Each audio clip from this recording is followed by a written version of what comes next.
32 minutes, 21 seconds. 5-second tone followed by a 1-second pause. You are listening to Spaceboy Universe.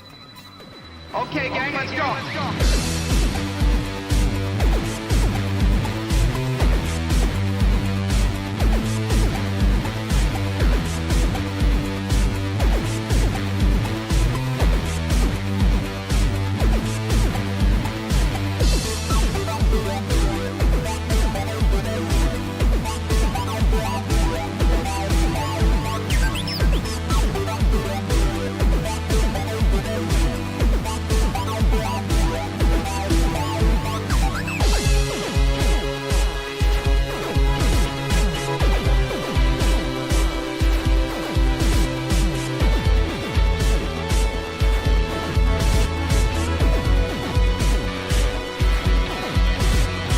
From the space city called Houston, Texas, welcome to Spaceboy Universe, featuring Spaceboy and the lovely Surlana. So strap in and prepare for launch sequence.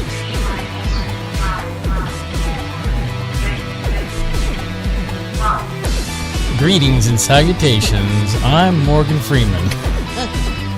And Spaceboy has just choked up Surlana. It is Spaceboy Universe night, and a little bit extra tonight. Tonight is November 11th, November 25th. Man, I might just punch drunk right now.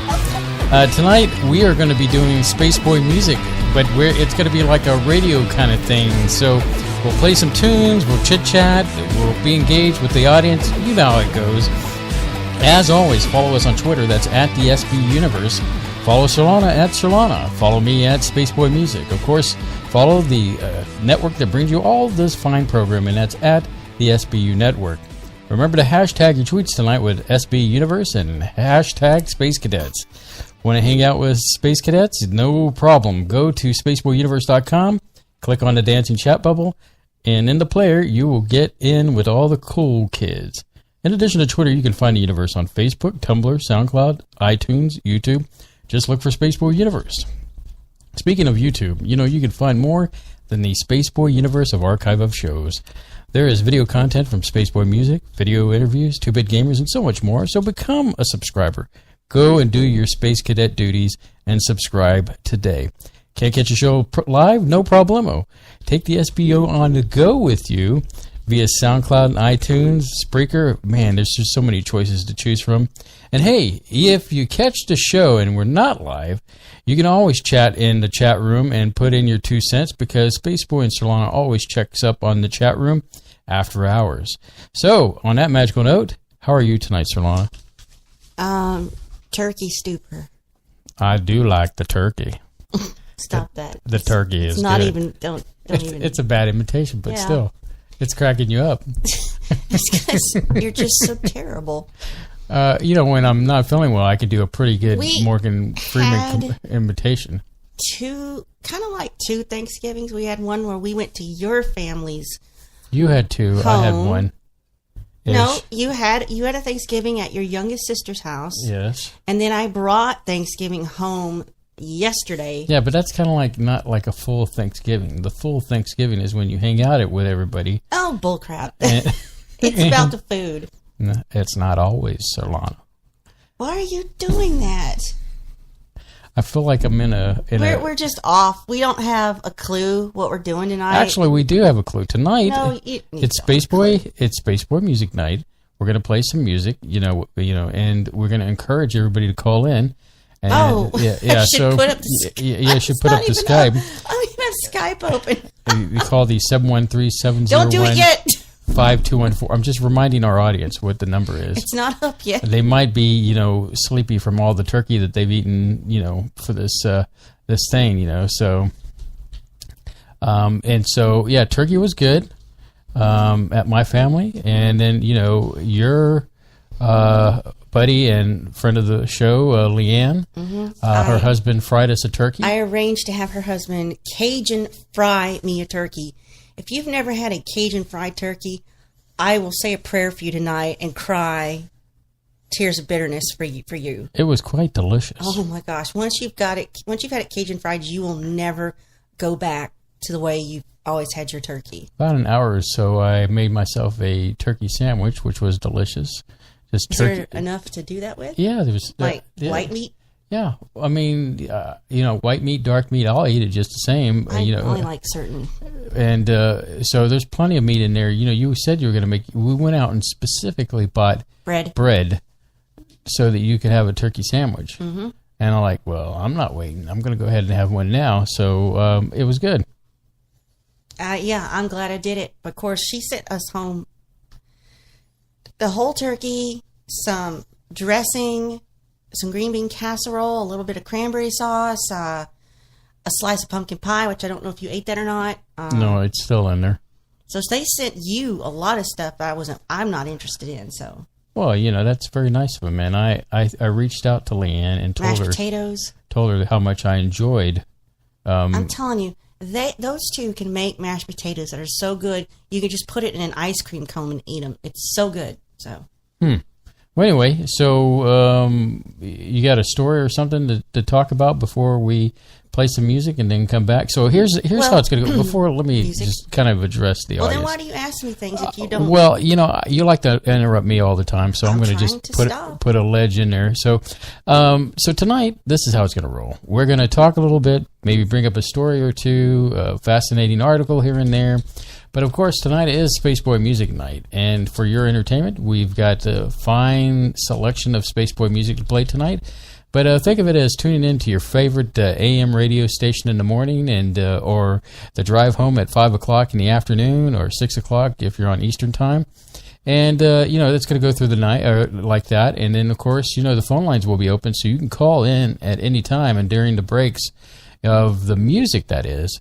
We can talk to you and, see what's going on. If you got something interesting you just wanted to say, or, talk about your turkey events, that's what tonight is all about. So, I'm sorry for our European and Asian audience, but, so at least you get the zaniness of the craziness of a live broadcast, but a little bit different tonight. And on that, Surlana, go ahead. What? Oh, you said you were going to do music, right? Yes. Well, I have been really getting into, and maybe we touched on this last show because we were talking to a musician, music from Stranger Things. Yeah. And I won't get too into this, but I found a mix I really like. It's like a 2-3 hour mix of music from the show and songs, I guess, that are kind of similar or kind of have that same tone. But just to let you know, the Stranger Things soundtrack was provided by a Texas-based synth duo called Survive. They have returned to score season 2, and it's already available digitally if you want to find that. It's I've really enjoyed it. They've got tracks like called Walking in Hawkins, Eulogy, Descent into the Rift, Symptoms, The Return. The Return is the one I think I like, maybe, if I'm thinking this is the correct one. But I posted that on my personal Facebook wall, the one I'm listening to. So I was just really pleased to find out the guys behind the original part of the music on Stranger Things is Texas-based. Yeah, that is cool. And pretty groovy soundtrack. It's very retro. Has that the new sound that is borrowed from the 80s that everybody's calling the hyperwave. And I know you've dived into retro that. synthwave. It's where they're making new, modern, original music, but it has all the earmarks of early 80s, mid 80s synthesizers. So it sounds like it came from the 80s, but it's actually new music. But you probably wouldn't be able to tell. Just close your eyes, But the music is fascinating, and you could do that quite easily. It's not in your face. It's very laid back, and some of it kind of reminds me of. I've just really been enjoying it. Some of it reminds me of Miami Vice. Some of it, I guess, it takes place the style, if you will. Some of it is more chill. In a time period. Some of it's more chill than that. Well, the Miami Vice synth music back then was very chill and kind of like like there was some. Okay, I'm going to have to. Sorry, fans, I'm going to talk to Surlana for a second. after hours, when we have some time, I'll show you some Miami Vice music, and then you could say, "Oh, okay, yeah, I see where the you're show from the 80s Miami Vice, Yes, like the theme song. I'm very familiar with the theme song. Not the theme song. That's that. And I'm not talking about Phil Collins, even though that's a really cool song. I can hear it in the air tonight. Yes, it's not. That's a classic. But you know how that made you feel is how it's like. I can imagine just driving down a freeway. But that's real drums. That's not synth. I'm talking about there's some good synth music that goes along. I think Harold Faltermeyer. We're not even 10 minutes into this. We're having an argument. Harold Faltermeyer, I believe, wrote some music for that show. Yes. And, Harold Faltermeyer, being the king of the synth, wrote that popular for Beverly Hills Cop, Axel F. He's written stuff like for Top Gun. He's just spread all over into 80s music. And then he even worked with the Pet Shop Boys. The Pet Shop Boys went up to Germany, and they wanted to check out his equipment. They ended up, the song So Hard. Yeah, that's all on Faltermeyer's equipment. Wow. Because they wanted that kind of that cool scent. But anyway, so you got a little music history there, but it's all around that period where Miami Vice was on TV. And I'm not talking about the rock and roll part. There was a synth part that actually supported that show. So very, very cool and very hip stuff. Shall we hit a couple pieces of music, Surlana? Mm-hmm. Sure. All right. So you're listening to Spaceboy Universe, and tonight is Spaceboy Universe's own music, Spaceboy Music. So enjoy the first one, and then we'll be right back after that. And, of course, the phone lines will be open, so if you want to call in, anytime is a good time.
All right, we're back. A couple of tunes from Spaceboy Music.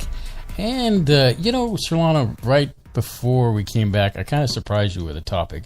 And, I'm thumbing through my Facebook wall, and all of a sudden I come across this thing where this person has designed jewelry to cover your cat's poop chute.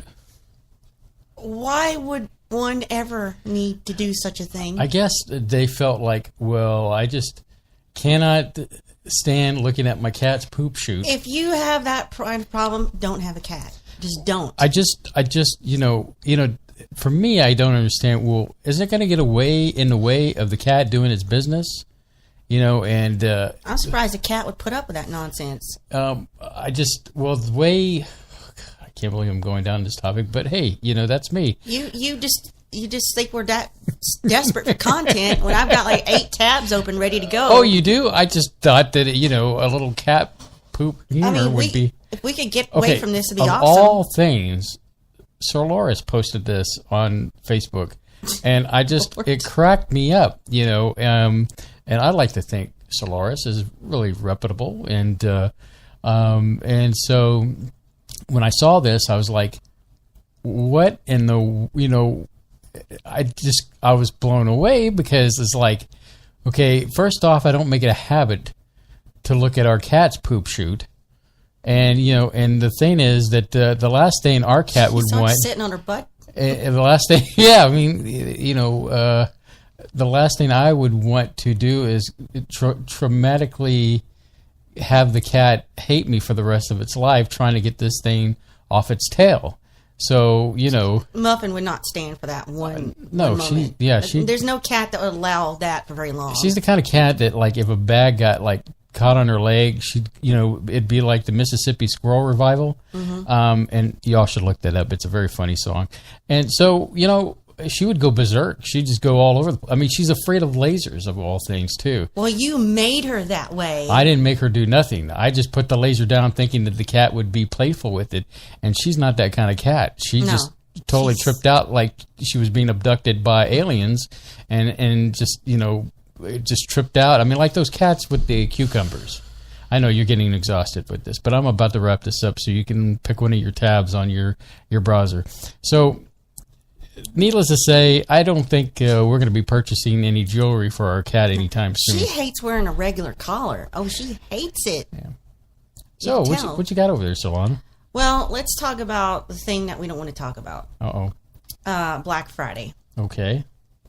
If you're not familiar with customs in this country, such as Thanksgiving, which is always the 4th Thursday of every November, well, the day after is Black Friday. That means Black Friday means it's supposed to be these ridiculous sales on everything. And it has also become a tradition to almost kill another human being to get a TV.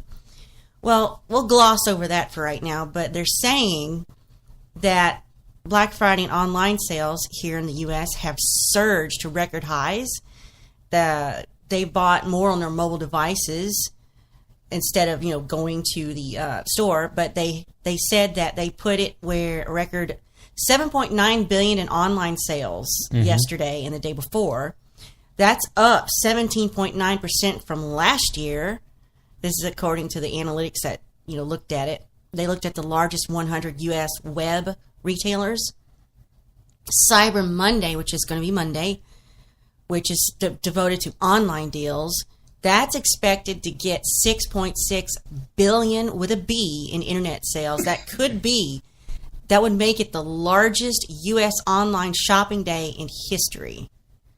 So what they've learned is, coming up to this holiday weekend, traditional retailers have invested more heavily into working on their websites and their delivery options. So they, trying to preempt any kind of decline in the brick and mortar stores. So they've also bulked up their inventory to ward off liquidations and, but of course, when we talk about, this type of thing, we're talking about tech. We're talking TVs, computers, electronic toys, gaming consoles. PlayStation 4 were heavily discounted. They were the biggest sellers. 40% of Black Friday online purchases were made on mobile phones. That's up from 29%.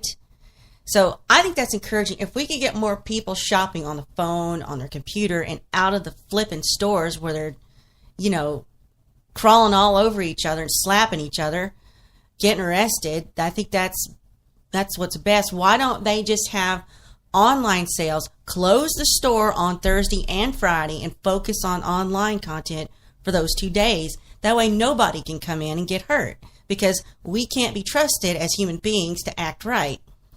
So there were a lot of creative gimmicks out there to draw people in, and I know that it's all bullcrap, these sales. So first of all, I don't have money anyway. I couldn't buy anything if I wanted to. Well, the thing is that I don't think, I mean, we've, over the, well, I can't even begin to think how far back, but we've, as consumers, just do not participate in that thing. Like, for example, the night, Thursday night, was it? Yeah, it was Thursday night. We went to Walmart. We needed some cat litter. I had to have cat litter because I didn't have any jewelry to cover her poop shoot. So I had to have cat litter. There was just no other option. And, you know, so we go there, and they've got Walmart. I have to say our Walmart has had it a little bit together, because they made you have to walk this maze, if you will, to get to all the exciting products that they were giving away to sell. And so, you know, we got in, did what we had to do, and get out of there, and so it was good. And but on that end, you know, it was impressive. Our Walmart, we haven't really seen the craziness here. I think we don't go out when there's crazy. But I mean, you know, you see all these reports. It seems like it's everywhere else but here. I mean, and I have to say, in Texas in general, I mean, there's been a bad apple here and there, but not in the extent of what we see on TV, where, I mean, people are jumping all over each other. They're flowing through the front doors like they're a flood. Well, it would be crazy to do that in Texas, because it's legal to conceal carry and open carry unless the place you're going into says don't do it. So every other person might be armed here. That'd be a dumb thing to do. Well, it definitely would be. I mean, but the thing about all this is that consumer confidence has risen this year over the previous years. It's drawing shoppers into the stores. They're saying they're closely watching the overall industry. That's the confidence has been strengthening due to the labor market. It's churning out jobs, rising home prices, and stock markets are at record highs. So, you know, I had this conversation with you the other day where I was thinking of John Tier, and he was talking about you know, going back to the things that he would look around, and he'd see all this food on the shelves, and it would make him sick, and I could kind of get an idea of this commercialism where it kind of makes me sick to death. I mean, sure, we have electronic equipment that we do to run the show, and we, you know, to make it kind of a business someday or whatever. You know, we have dreams, but we're not, you know, dying. I mean, would you say we're kind of simple folks, Surlana? I mean, you know what I'm saying? Maybe. I mean, you want me to boil it down for you? I can't speak for you.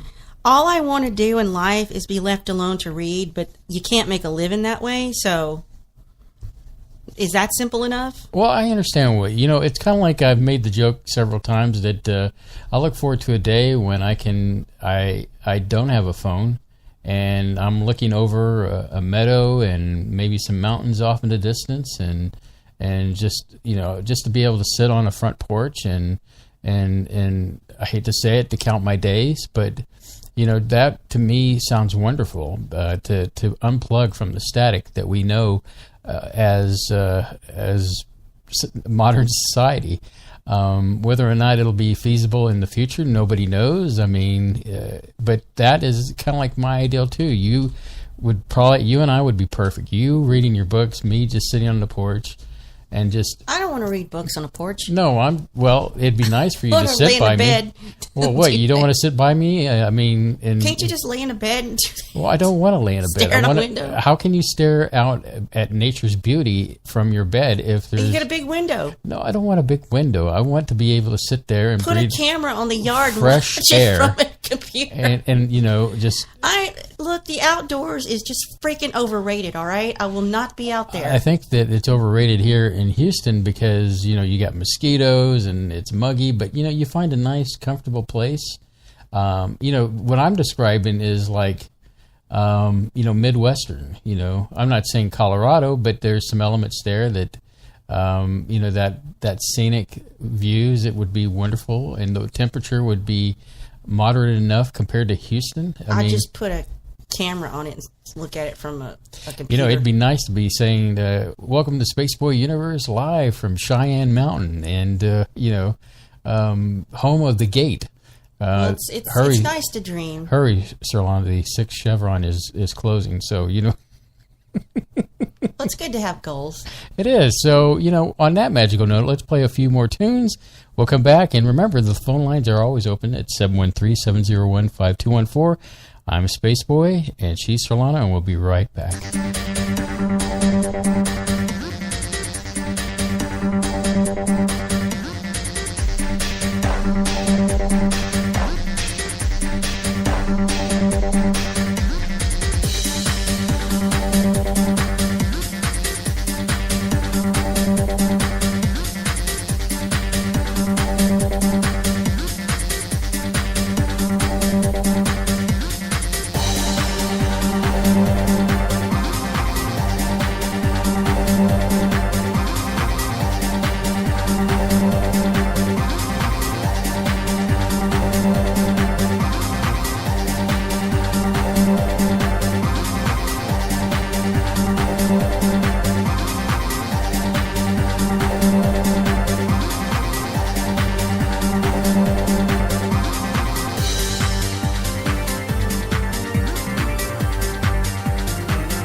All right, we're back.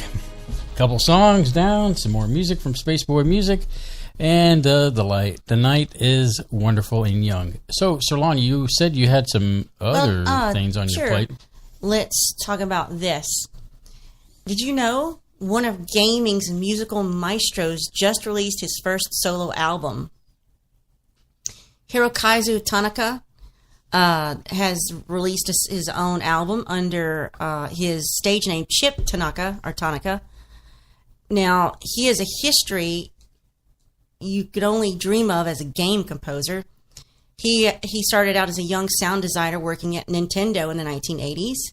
He is responsible for the classics like Metroid, Earthbound, Dr. Mario, and Tetris. And he went on to write songs for the original Pokemon anime. Now he's releasing his first solo album with a collection called Django. That's Django. And it's got kind of like a fusion of chip tunes and techno and reggae. It's got 13 songs that kind of jump from genre to genre. And it's a lighthearted album, and it's loud and powerful. It's never dark or depressing. It's sort of modern pop part tribute to classic video games. So I thought this was kind of interesting. I wanted to tell you about it. So he's done live shows. He's done mashups and dubs. He did a classic game mashup dub to Balloon Fight. So I think that would be interesting to see. So he's released that, and I think that's going to be really cool to hear. There's actually a clip here from YouTube that you can listen to if you. I'll share this link on social media. Why don't you put that in the chat room so excuse me, so the Space Cadets can check it out.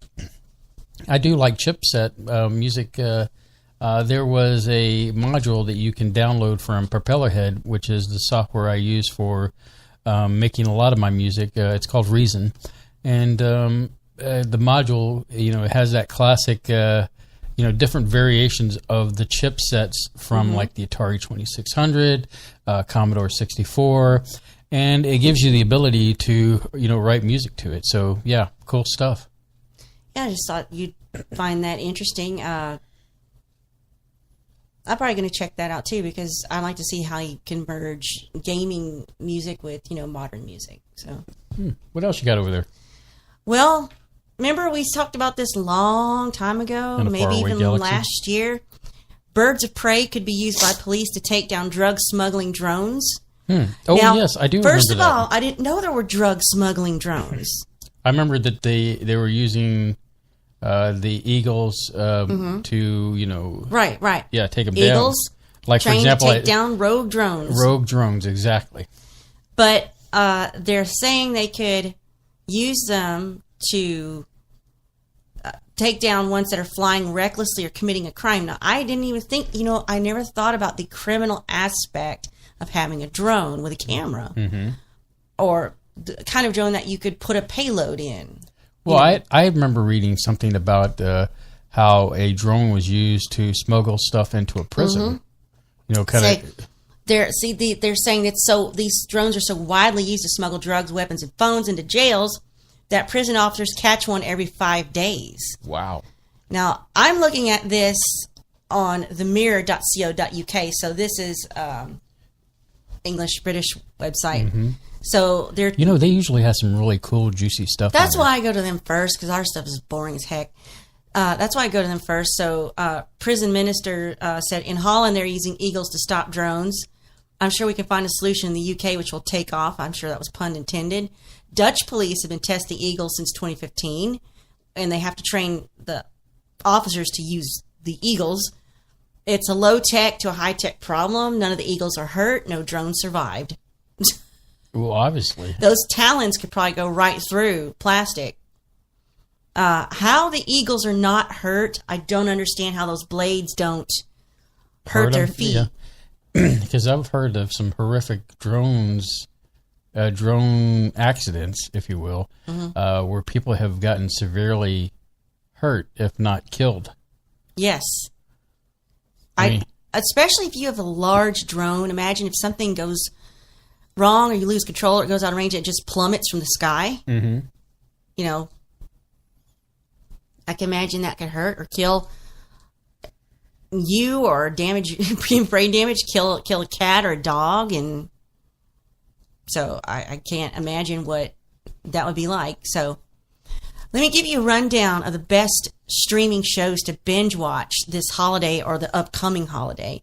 I won't go through all of them, but I kind of want to get your reaction to them over there. Sure. Oh, well, here, let me do this for you. What? Okay, we got that one out of the Okay, they're way. saying what's so hot right now to binge watch is Marvel's The Punisher on Netflix.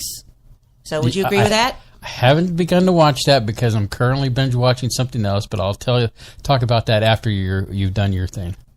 Well, I'm guessing this is based on the Marvel Punisher character. So it's been long awaited for, and it's out on Netflix. And I haven't started binge watching, but the moment I'll start binge watching, it'll be over before I know it. I know. I love it when you binge watch because I don't have to be involved. Another great thing they're saying to binge watch on Netflix is the show called Mindhunter. Yes, now they're saying already binge watched that one, and it is primo. It's excellent. They're saying shows about serial killers are nothing new, but what this series does, it pulls off this trick by focusing on the people that figured out how to hunt them down. So that kind of sounds intriguing to me. It is, and I can't think of her name, but the female lead character in this particular series played in Fringe. Anna Torv. Yeah, played in Fringe. And you can't help but think sometimes, well, am I watching Fringe? But it's been really good. And the fact that it ended the way it did is like, what? That's all there was? I can't believe I blew through this. And, I'm looking forward to season 2. They say you would like this show if you liked the movie Seven, Zodiac, or True Detective, or Silence of the Lambs. So. Yeah, there's got elements in all those in this particular show. I don't want to spoil it for anyone, but definitely high on my suggestion list that you should definitely check out. Okay, another one they're suggesting, which airs on Sci-Fi and YouTube apparently, is something called Channel Zero, specifically an episode called No End House. Well, I didn't know about this, but check this out. They're saying Channel Zero is an anthology series that has some self-contained episodes that are based on creepypasta. Now, I didn't know this, so that's, and as I've told you before, it's the internet equivalent of spooky story before you go to bed, campfire stories. It actually debuted last year, but they're saying it's even better this fall. The No End House is 4 young adults enter a haunted house and come out in a mirror world that preys on their dreams and their fears. And it's got pretty compelling protagonists and surprisingly complex tragedy about the bonds of family and friendship, and deeply, deeply creepy.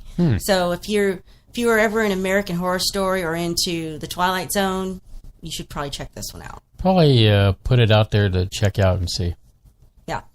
They're also saying something you want to check out to binge watch on Amazon is something called The Night Manager. Oh, another good one. With Tom Hiddleston plays a night manager at a hotel in Cairo. And who anticipates the needs of his guests, but not the secret documents that draw him into a web of espionage. And who else is in it? Hugh Laurie. There you go. He plays the bad guy in this movie. He can do the it. show. And the show is excellent. They're saying as a British soldier turned into a luxury hotel employee, Hiddleston possesses all the charm of Loki while he plays in the Thor franchise, but less mischief. They're saying it's a 2 short, 6-episode spy drama. It's definitely worth watching. Definitely put that on your watch list. Now they're saying here's some oldies but goodies that are shows that are kind of over and done with, but if you've not seen them, they're worth checking out to binge. Okay. Halt and Catch Fire on Netflix. And how many times have I brought that up to you? I know. I just Halt and Catch Fire is about the rise of computers in the late 80s and the lives of the fictional people who built them. It's their struggles to understand one another and individual failures as humans.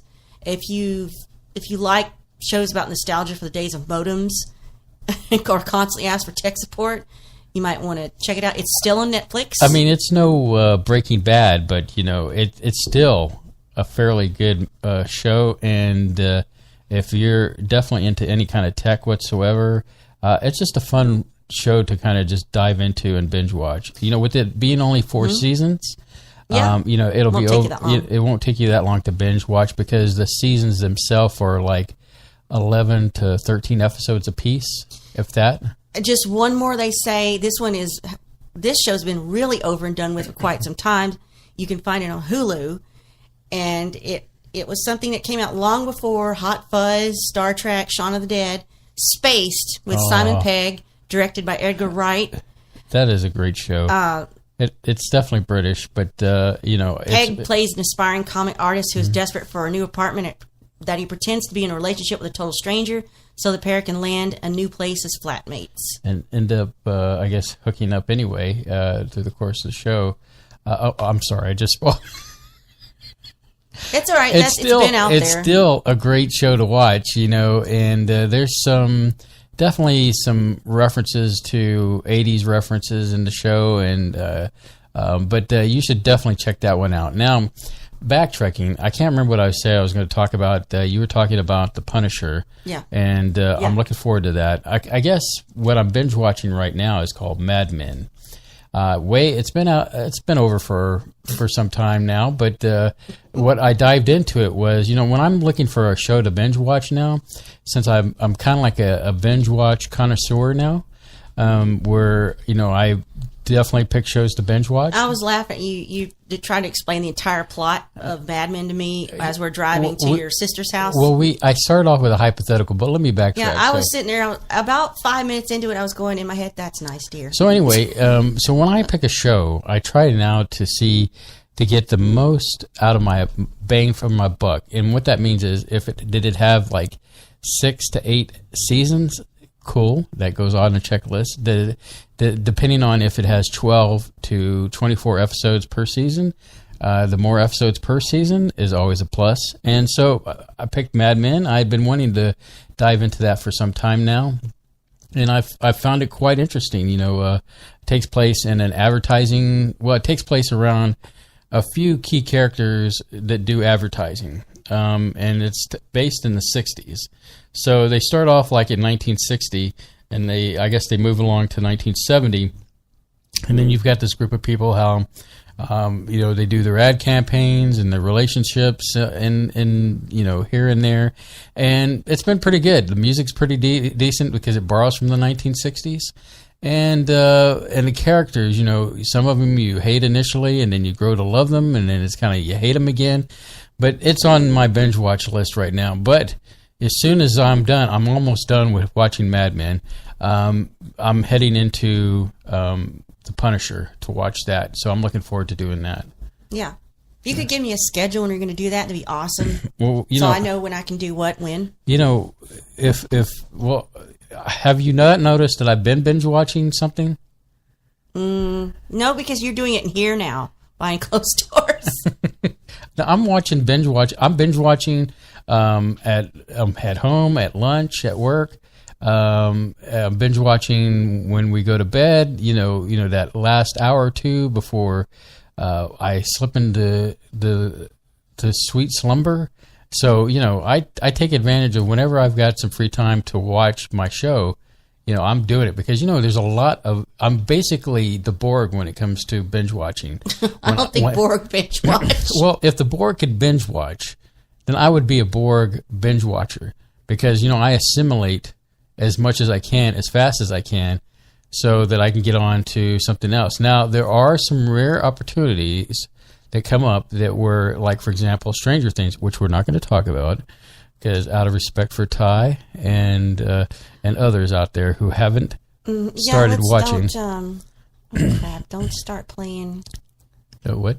The video was about to start playing. So anyway, we what did I do on that show? What? When we watched Stranger Things. Oh, you did a strange thing for Stranger Thing. You said, I want to savor this. 1 episode per day. I went, what? That's not like you. Yeah, I know. But I actually did enjoy watching it like that with you because with the anticipation was fun. Because, this brings up a good point. Now, there are shows I binge watch, back to back to back to back. Even when I'm watching some shows, I will use the term scrubbing. And do you know what that term is, Surlana? Yeah, when you kind of You just put your forward. finger on the thing and you scrub through it. You just like the images come through and like you It's stop. it's kind of like, I don't have time for your monkey business, and if you're going to whine about it, I'm Sometimes, referring to the characters of the show if or you whatever. watch something and you've watched it once and you really enjoyed it, you go back and like, I just want to see this one scene again. You'll scrub to that Well, scene. it's even when I'm binge watching, it's like, okay, this is so monotonous, or I am so tired of her complaining that, she doesn't spend enough time with him, and the reality is he's cheating on her, and like, I just can't deal with this situation, so I scrub past it. Get to the interesting stuff. I don't do it all the time, but there are some shows that I'll do that just so I can get beyond certain parts, and it's and then it's like, do they really have to put that scene in there? And then I'll scrub past that, and so I do some scrubbing through my binge watching just to help push it along. And like, I'm not going to waste 10 minutes out of my program that I'm watching for you to tell me some BS line. And anyway, so I do scrub sometimes through some of the programming I watch, but I watch a lot of stuff. And so, I just want to get to the point where, okay, tell me this. Okay, what's happening? All right, let's get to the next part. So, yeah. So binge watching, scrubbing. I wanted to savor Stranger Things because, I knew that was good. And the longer I could, just watch it, the better I felt. And, I have to admit, I think I am suffering from binge watchitis. And, Really? and let me explain about that. There's nothing worse that you start to watch a good show, right? And you become invested in the characters and the people, and to a point where you enjoy kind of watching them and being a part of the whole experience. Now, when you binge watch something like that and it's over, you go to binge watch limbo, or as I just said, a binge watchitis. So what does that mean? That means that you feel depressed because there's no more episodes to watch. You've seen it all. They're not going to be making another movie. They're not going to be doing another series. And so I do admit I get a little depressed after I watch something that fast. So watching the Stranger Things, slowing it down a little bit, it felt good. It felt filling. It felt great. It didn't give me that same... Well, it was fun. It was Yeah. sort of anticipation together. It was sort of nice. And the fact that you actually took the time to spend time with me to watch something was nice. Well, I wanted to see it. I really enjoyed it. In fact, I'm embarrassed to tell you how many times I've gone back and rewatched the entire season 1 and 2 on my own. Oh, what show? Stranger Things? Yeah. No, I don't have a problem. I so want to get into that, but I'm not. So on that magical note, let's play some more music.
All right, we're back. We're doing something interesting tonight.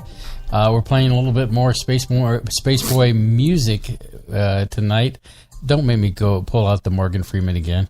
Please, we can't be that desperate. Because I like the music. It is full of God, the that was universe. just sad. Well, anyway. Speaking of sadness, Okay, tell me your sadness. turns out, the flowing water on Mars' surface may just be rolling sand instead. So, according to TheVerge.com, 2 years ago, NASA made this big news story when it said, hey, flowing water, surface of Mars, look at these pictures, check it out. Turns out, they're probably wrong. The surface features they thought was, liquid water starting to be slowly flowing is actually loose grains of sand. And these, of course, could decrease the chances of microbial life on Mars. And that research came from the U.S. Geological Survey. So they're saying what they're seeing is these dark streaks will show up periodically on the Martian hills. And what they're called is recurring slope lineae, or RSLs. So the Mars Reconnaissance Orbiter studied these lines more closely and found that they were made up of hydrated salts, meaning they were mixed with water molecules. And they thought that was significant evidence of flowing water because of the streaks. Well, the USGS said these streaks look identical to slopes like here on Earth found in sand dunes, where you've got these slopes of sand you have the dry grains of sand flowing downhill like water. So it's possible the same thing's happening on the surface of Mars. We were all excited because liquid water means that's a sign of life. Life could exist in water. So they thought these lines of flowing water might help support life, but now they're saying RSLs are not the place to look for it anymore. Don't look for life in moving grains of sand. But they're not discounting any life being on Mars, but they just want to focus somewhere else, like under the surface. There could be liquid water underground or way underground where it's warmer and easier for water to stay liquid. So if it has water, it's not going to be accessible, and it's probably going to be in fewer places than we thought. But these RSLs seem to contain water, and because of the way they behave, the streaks seem to seep down the hills instead, like trickling water. And they grow thicker in the warmer months because Mars is pretty frigid. So during the summer, I guess they move a little freer because, it's looser. It's just kind of a bummer. So they're saying they've studied 151 of these RSLs, and they found that they're all located on slopes steeper than 27 degrees. So these flows appear, and as they become less steep, there's less movement, which water wouldn't do. Mm-hmm. So, because, water has different property. It just flows if it goes, So, it's kind of like a bummer. It's kind of a letdown. So it means Mars isn't as habitable as we thought it could be. But they're saying, the search isn't over. There's plenty of things going on Mars as potential for life. And if it did happen, the potential for life is hidden deep below the surface. But, just, one more thing to ruin your day. Well, that was... I don't know, disappointing. But, let me put it out there to our Space Cadets out there, audience. How do you feel about that? Do you think this is more hokey pokey with the NASA folks trying to pull the wool over our eyes? And it took them 2 years. And to kind of like, hey, sorry, we were trying to promote this, but then the reality is that this is not true whatsoever. So, got us all worked up for nothing once again. I don't know. I guess when it comes to media, are you like snapping to the beat over there or something? I hear you snapping. No, I'm not doing anything. I thought I heard you snapping. Anyway, so the thing is weird. that with media, it's like, how can you believe anything? And, NASA is no different when it comes to putting things out because, we've heard of things of them kind of covering up photos, touching them up and making people believe that, hey, these are real photos, and they're not. So, okay. K-28. I think it's caramel that flows over the nougat. Okay, I'm going to give it to K because, he does have some funny ones there, here and there. But, at least he made you laugh, so that's why I'm giving it to him. So, it is what it is. So what else you got, Surlana? Well, I'm looking at space news because I think that's interesting. The space plane meant to resupply the space station pulled off a successful glide after flight this weekend. I didn't know we had a space plane that resupplies the space station. I thought the space station was going to be over and done with pretty soon. You mean the International Space Station? Yeah. No, it's still cranking out there with experiments and things. And, we usually have to hitch a ride with Russia to get up there. But, it's interesting looking. It looks small. It's kind of like a tiny version of, you remember the Challenger and the Enterprise. And it's a private spaceflight company, Sierra Nevada, announced its Dream Chaser space plane had successfully glided and landed on a runway after being released from a helicopter. Did you go Scooby-Doo on me there for a second? Runway. Shit. I am so not in the mood for you right now. What? Your nonsense. So they did it at Edwards Air Force Base, of course. And they tested out the vehicle's landing capabilities. It's an important milestone. So they're getting the plane is getting ready for space flight. It looks just like a mini space shuttle. It's quite adorable, actually. It's called the Dream Chaser, and they'll use it to send cargo and fuel up to the ISS, and it's part of NASA's commercial cargo program. So it's like they're taking a U-Haul to space because they're calling some third-party company, but... I just had this flash of Futurama of, good news, everyone! You're all going to die. SpaceX and Orbital ATK hold contracts with NASA to periodically resupply, but last year NASA awarded a second round of contracts, and so it went to cover the cargo shipments from 2019 to 2024. So Sierra Nevada was picked from that round, along with the other two ones I mentioned again. The company expects to start cargo missions sometime in 2020. So that's, 2-3 years from now? Mm-hmm. So, I thought this thing, it's just cute as a bug. It doesn't look very big. I mean, a helicopter picked it up. How much could they possibly get on there as far as cargo? Well, I guess as much as they can put into the cargo hold, I guess. I mean, I need to see a picture of the thing. So I just thought it was really cool. But that's all I'll tell you about that. Well, real quick, going back to Black Friday news. I had saw that apparently Amazon came out the winner on Black Friday because apparently they sold $1 billion worth of merchandise in 24 hours. Billion with a B. Billion with a B. That is just crazy. That's amazing. Which is proof positive that, you could do your shopping in your underwear and not have to worry about climbing over people and fighting for stuff. Why would you ever leave your house for any reason? You didn't have to.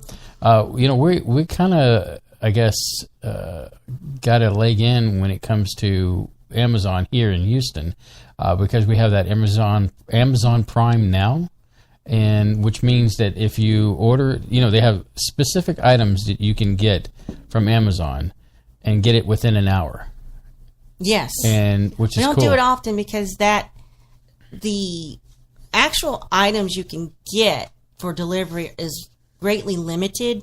You don't have access to the entire Amazon.com, but I've had no complaints from just the little things we've done. Mm-hmm. So I mean that is quite a great service. Like for example, when I've had to order IT parts, like a hard drive or a cable for work, it's come in handy because I can order it. It comes to the shop. And then, I can go deploy equipment. Real quick, I wanted to mention Gene had put out there that he's remiss to say that most space cadets and faders out there they just don't seem to believe we went into space or even to the moon. I, Gene, believe we've been to space. I want. My opinion is yes, we've gone to the moon. Yes. I think that We've done tons of secrety stuff too. I know there's a ton of secrety stuff out there that we've done that would probably blow all that away, and the technology that's available. What do they say? They say like the hidden government is like 200 years ahead. Yeah. In a lot of things that we do and the technology that we touch. I mean, let's take David Adair, for example. When he was a young man going into the hangar and looking at a craft that was a biomechanical craft, if you will, the technology that was behind it that he got to see. And that was back, what was it? I guess 50s, 60s during that time period. Mm-hmm. And compared to, what's available today, and what's coming out just now. So, yeah, Gene, I'm a way, way, way behind you on, yes, we did go to space. Yes, I believe we've gone to the moon. But, it is hard for millennials, if you will, to believe that we took that giant leap into space and went to the moon because, living in an age of Photoshop, it makes it hard. And then when we hear, like I said, going back to the stories of Mars and the moon and these photographs that get touched up, it makes it a case that much harder for them to believe of the fantastic journeys that our parents or our grandparents took to go out into the galaxy. And when I say the galaxy, actually just walk outside the Earth's atmosphere and be a part of space. And so, you will get me always believing in that. So, I have to. I'm a space guy myself. So, anyway, on that magical note, let's play some more music and confirm our belief that, yes, we have gone into space.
we're back. And can you talk, Surlana? Yeah, I didn't have enough time to shove the last turkey in my face. It's good. I could smell it from over here. Look, when I came, I went Friday, drove up to Leanne's house, and her husband, Randy, Cajun fried me a turkey right there. They had thawed it out, and you have to set it on this thing, and it goes all the way through the turkey, and it's on a hook, and it gets suspended in boiling oil in a deep fryer, and it happens outside. He's got a nice setup. So while I was there visiting and running back and forth, he fried me this turkey. And he said it was a good turkey. He said it was very well behaved. It kept all its wings and legs together. Very modest. Nothing more embarrassing than an immodest turkey carcass, let me tell you. So he, and he put it in a foil pan with handles and covered it with foil. Let me tell you what, it's about 40 minutes from her house to my house on a calm day with no crazy traffic. I was high off of Cajun turkey fumes in that car because it was all the way in the back. And I was just like, oh, you got to stick your head in this car. It's amazing. It's probably the best that car's ever smelled. But yeah, I had a plastic tub full of Thanksgiving haul, from their house. Mostly it was for you. The turkey's for both of us, but everything else they sent for me was for you. I honestly believe that turkey, because as soon as I came home from work on Friday, I had had a big old plate of that stuff, and I think it whacked me out. I you mean, did. You looked over at you in your recliner, and you're like, look like Steve. I said, "Hey, you tired, babe?" I was like, I was. You must have had a lot more than I did. Well, I had a very good helping of it, in two of us, and what is that? At least an 8-pound turkey that we chopped all the meat up. Yeah, I don't know. And maybe I did. I had a pretty good healthy size plate of that stuff, and let me tell you, I was like. Oh, I was just so exhausted. I guess it's not like taste of it is. It's not like I was really busy Friday, but to work an 8-hour shift and it was. I guess it tired me out Friday. So but anyway, it was good stuff. And once again, thanks to Leanne and her husband Randy. We appreciate y'all blessing us with that bounty of food. And, and then, of course, the food that was at my sister's house was really good, too, as well. They had a lot of the staples I enjoy the most. That's the green bean casserole, the rolls. They were Costco rolls, but they were a nice knockoff to Sunbeam. I like the Sunbeam rolls. I'm very particular when it comes to my Thanksgiving stuff. It drives my aunt crazy when we have Thanksgiving with her, but, my aunt, what a trooper. She always accommodates me, and because she loves her nephew. And, I usually get what I want, even down to the cranberry right out of the can. And they had cranberry at my sister's house, and it was a kind of, I don't know how to describe it. It's kind of the broken up cranberries. They actually made the sauce. Yeah, they made the sauce, and it was excellent. It was almost like the stuff you can get at Boston Market. The difference is Boston Market likes to put nuts into their, their cranberry. And I can't. It's not like, I guess it's like a walnut or chopped up walnut, and I think they put maybe some raisins in there too as well. Now that I think about it, anyway, their stuff is good, but. I like to get the can, Ocean Spray can, and just, and then drink it, cranberry just like that. That's not necessary. Well, I was just describing an image there. Can't really show a picture right now, but I love the cranberry out of the can, Ocean Spray. All right. Some people I've noticed. Hey, Bev's calling. Oh, she is? Well, let's put her on the air. I almost didn't see that out of the corner of my eye. I'm sorry, Beth. I almost didn't see you. I guess I should turn this up. Yeah. There you go. Yeah. Now you're live. Now we're here. Ooh, I'm live. Yeah, I am live. I'm alive. Not compared to that turkey I had the other day. It was good and dead. I never have. Well, I've never even had deep fried turkey. Well, you know, it's kind of a southern thing. Wouldn't you say that, Surlana? Yes, definitely. And there was a few years ago where it was really hot to show deep fried turkey accidents on YouTube, but I think that sort of died down. But Well, I think a lot of insurance people were, Yeah. oh, so you burnt your house down because you deep fried a turkey in your house?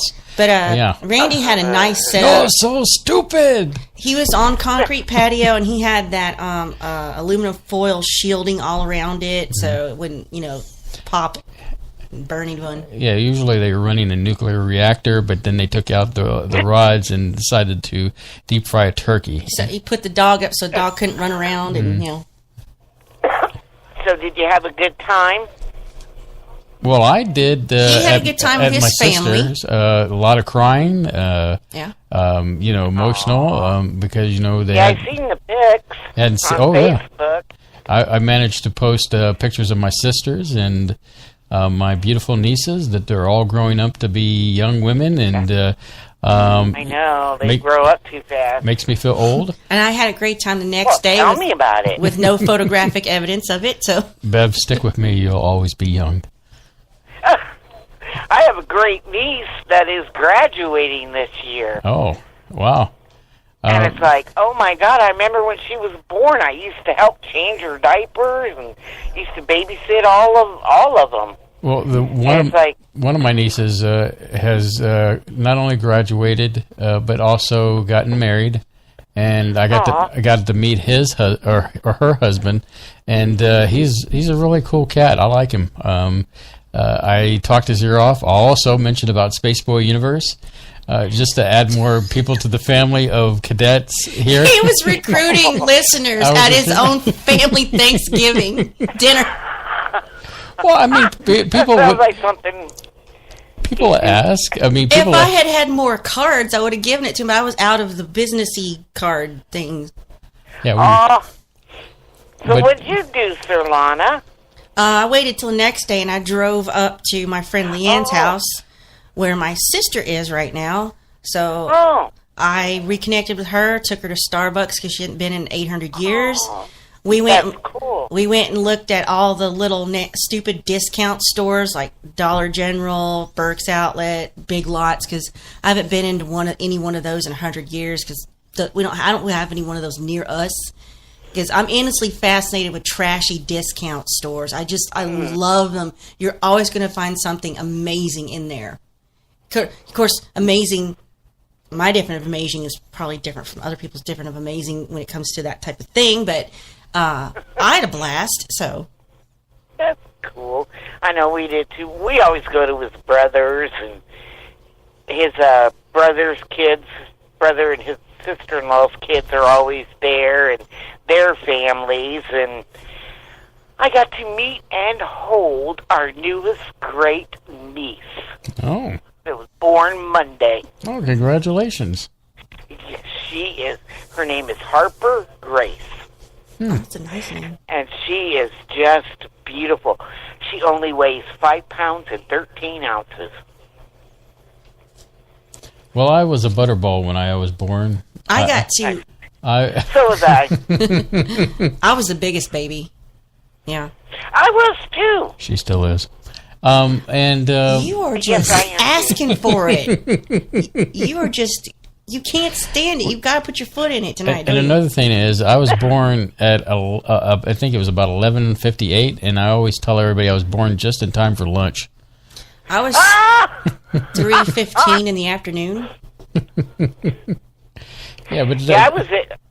go ahead. I was 8 pounds and 13 ounces when I was born, and I was the biggest one of us. Yeah, I was about that weight too, and but I was a cute baby, fat baby. Bev, I got to hold the most ridiculous tiny dog at this family thing we went to of his, and I just couldn't believe the thing was real. It was wearing a tiny shirt with a tutu on it.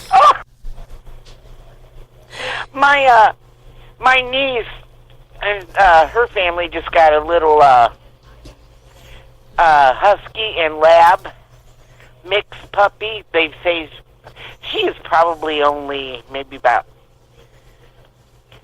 6 A weeks lab old. and a husky. Would that be a lusky? Yeah, there you go. Well, And she is just so cute. And my great niece, they got her the cutest little sweater. It's a Christmas sweater, and it says Santa's Little Helper on it. And my great niece put that on her, and she was just a waddling across the floor in that. Oh, it was the cutest thing. well, I don't know about y'all, but I got to hold a Polish dog, and it was quite delicious. Oh, Space Boy, you are terrible. Oh, you are not right. You know, and I guess Surlana will vouch for you, or vouch on that same thing that, yes, I'm not right. But it was tasty with a little mustard. Oh, God. Oh, well, we used to go camping a lot, and we had another little dachshund, and his name was Dino also. And there was a friend of ours that camped across the street from us. Well, I guess you say across a little lane. And he kept threatening to put our hot dog on his grill. But yeah, I'll tell you. And then my two great nieces were at my niece's house today when we were over there. So yeah, wait till you start having great nieces and nephews and great greats. Then you will feel old. Well, as long as I'm a great uncle, you know, I'd like to think I am. Well, I know I'm a great aunt. But, I'll tell you. And, I got to tell you guys this.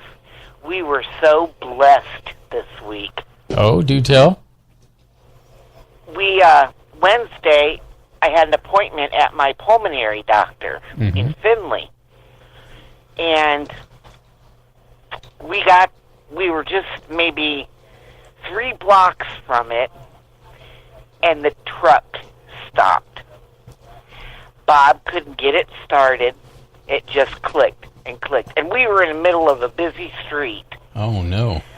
So this lady stops. Well, she must have been at Kroger's or something, but she asked if we needed a jump. And Bob said, yeah. And so this one guy helped Bob, while I was sitting in the truck, helped Bob push it off of the road. Well, she got it, the jumper cables on and everything they did, but it wasn't doing anything. So this guy had a big pickup truck, so they put the cables on his truck. And I told that lady, I said, and I don't have a cell phone, and I can't call my doctor. I'm supposed to be at my pulmonary doctor's, and it was already after 11 o'clock, and my appointment was at 11:20. Bless her heart. I didn't know her from Adam, and she took me to my doctor's appointment. Wow. And then his brother had to call his brother because they couldn't get it started. And so his brother came and picked us up and brought us home, and we were talking to his neighbor, our neighbor, to see if they could help him tow us back, tow the truck back. Well, and because we only had 48 hours to get it out of there, because it was at a Speedway gas station there. And our neighbor, whose name is Bob, says, well, you don't have money for the starter? And Bob says, no, I won't have it till I get my check Friday, or till Bev gets her check on Friday. And Bob never even asked, and he gave him the money for the starter. Wow. And I told Bob, I said, man, we have been blessed this week. There are definitely good people out there. Well, that is nice to hear, and always reaffirms my faith in man. And Yeah.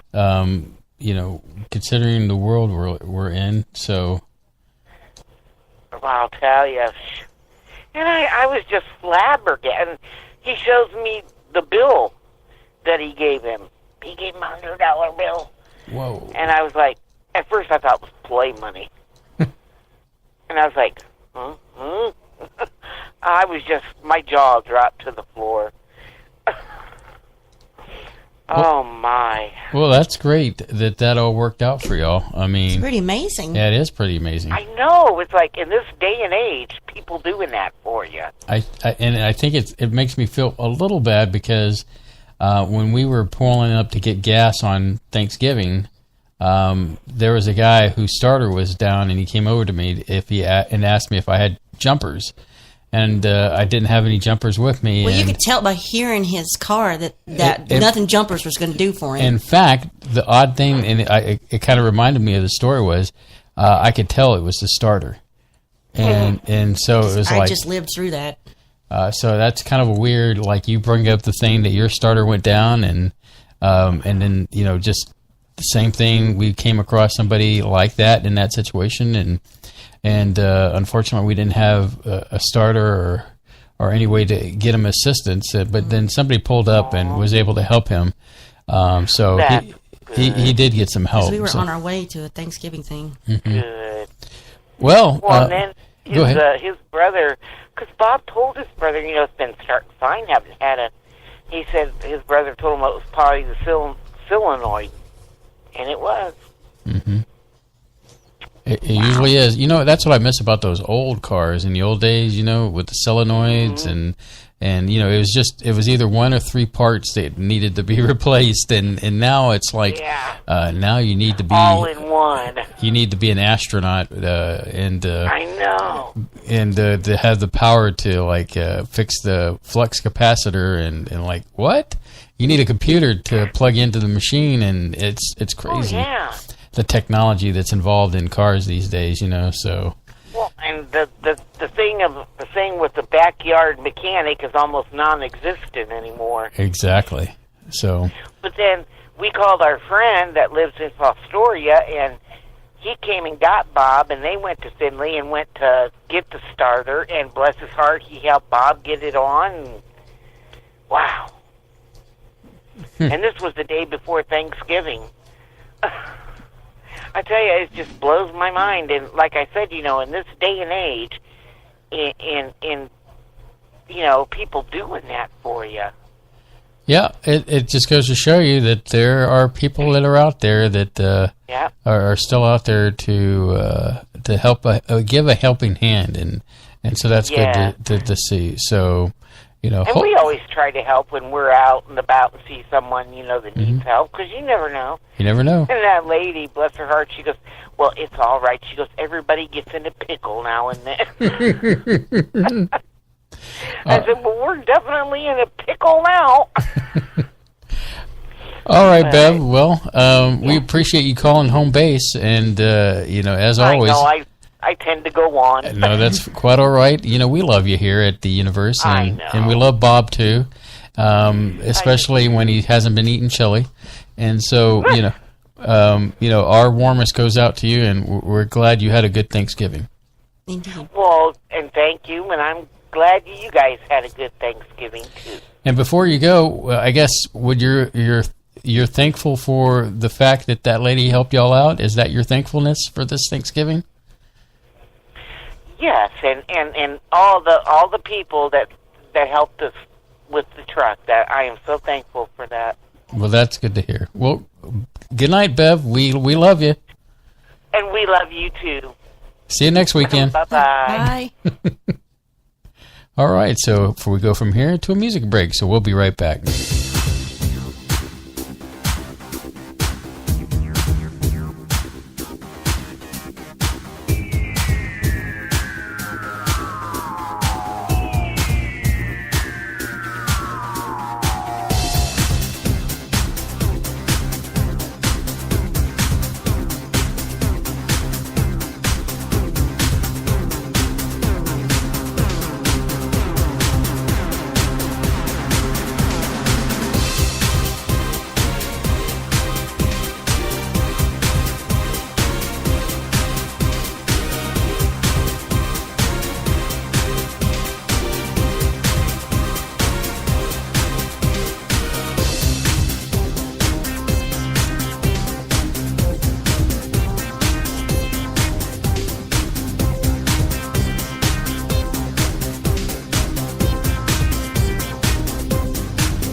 Electric. 100.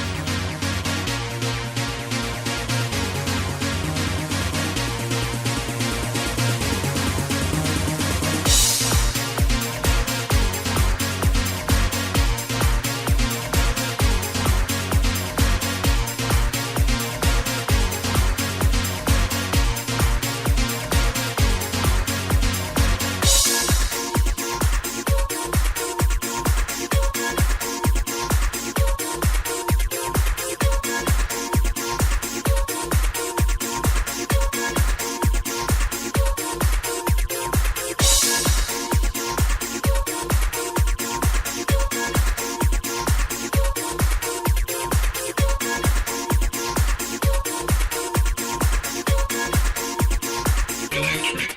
100. Electric.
100.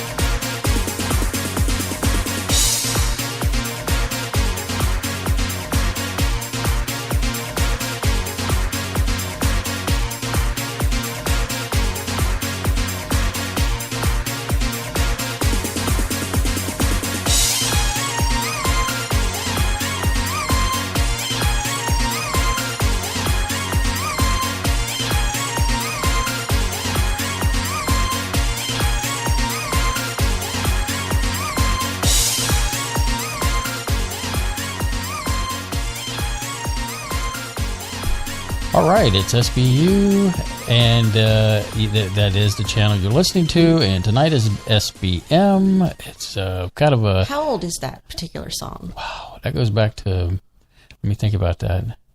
That is like... Let's see, what album was that on? Well, that's before I ever knew you. I think that was on the Little Green Men album. So that would have been like the fifth album? Something like that. It's back there, like 2003, 4, somewhere in there. Yeah, I would not have met you till October 2004. Yeah, 2000. Let me even go further back, 2002 to 2003, somewhere in there. So yeah, but yeah, it goes back. It's got a righteous groove to it. You can bug out to, and as always, Spaceboy music makes a great gift for Grandma. Sorry.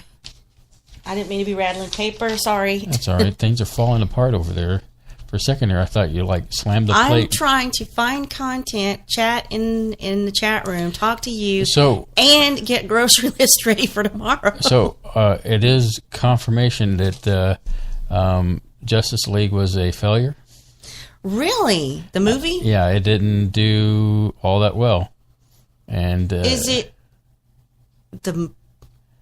Is it just the story? Was it the characters? You know, I constantly have this conversation with you in reference to, they rushed for the longest time, people of my generation have wanted a Justice League movie.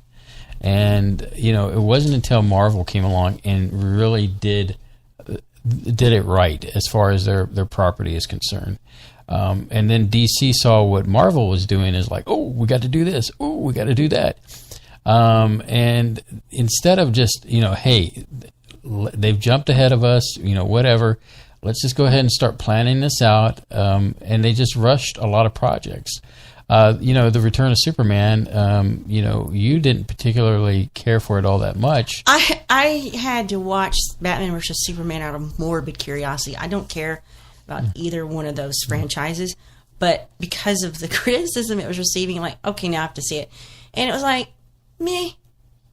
I like the guy who's playing Superman, but I think he's a great. I just think Superman is kind of emo, a little too emo for me. So, and what are your feelings? I know, just answer the best you can when it comes to Batman. Ben Affleck. I just don't like Ben Affleck. No, I never have. So I wasn't thrilled with him being picked, and then there was a lot of criticism before the thing, and now I've heard rumors that they're going to replace him. So I don't, it's just a terrible, tragic waste to what could have potentially been better than Marvel, I think, and the powers that be that have mangled all this. What's funny is the TV stuff of DC has been really good. The Green Arrow, Flash. I like Flash. Okay, so that's all good, whatever.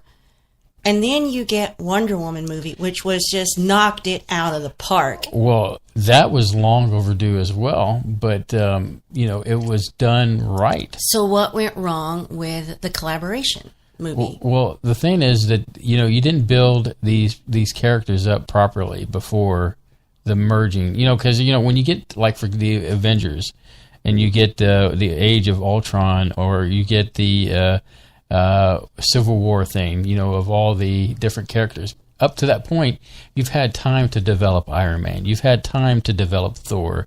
Yeah, they all got their own movies. They all got their own movies. And whereas the DC, three of them got their own movies, and the others were just shoved in there. Well, no, at first this whole thing started off with Superman, and then Batman came along with Batman versus Superman, and then they brought Wonder Woman under that. So they went from one single movie dealing with Superman, right?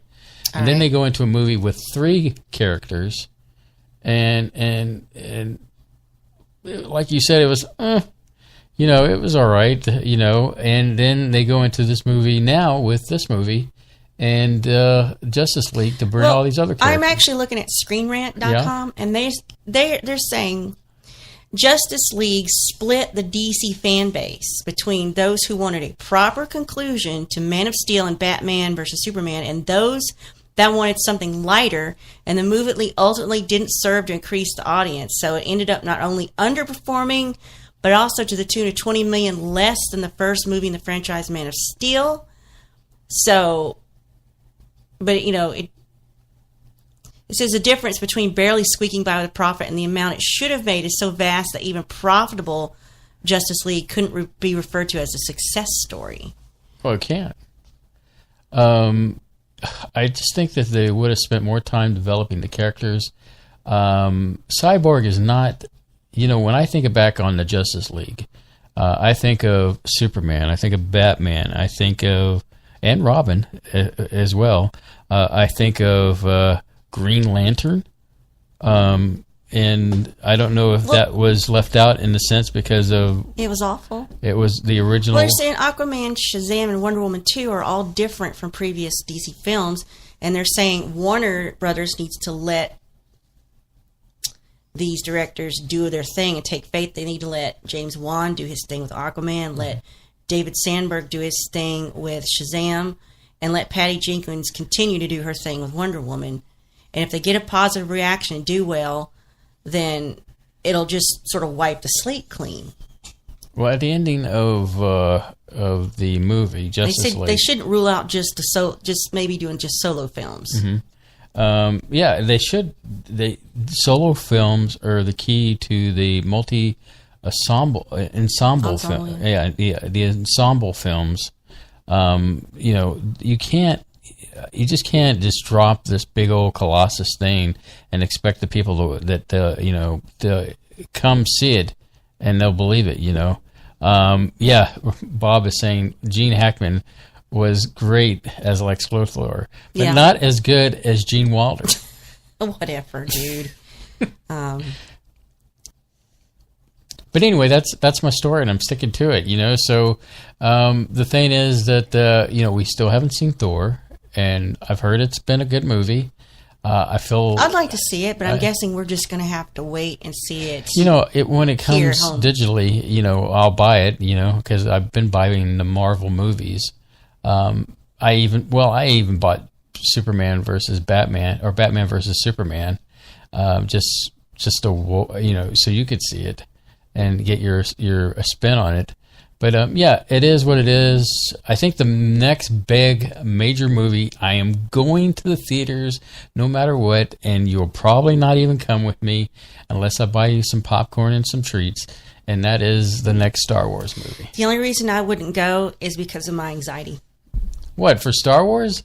Just anxiety of being pressed up against strangers in a movie theater. First off, in a packed theater. When have I ever gone to see a movie when it first comes out? Well, with Star Wars, I don't think there is a thing where it will die down. I'm thinking at least a month. So, I'll probably see after a month. I'll probably see it on a Sunday. I'll probably see it at like 10 o'clock in the morning. That is the optimal time to go to see a movie that is going to be as popular as this. I would not go to see a movie like this on a Friday or Saturday night, especially Saturday night, because, I like to be right here on the SBU with all of you Space Cadets. But, I would not go to a movie during that time. What the heck is Shazam, anyway?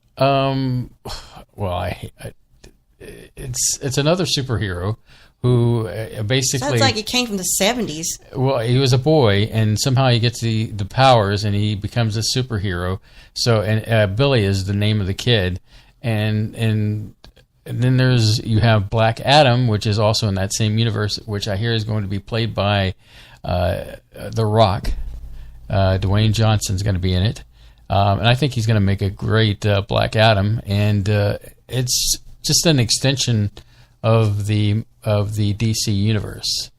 He's not, I wouldn't say he's not a popular character. He's a well-known character because, Shazam. And he's got his own app named after him, too, so, Okay.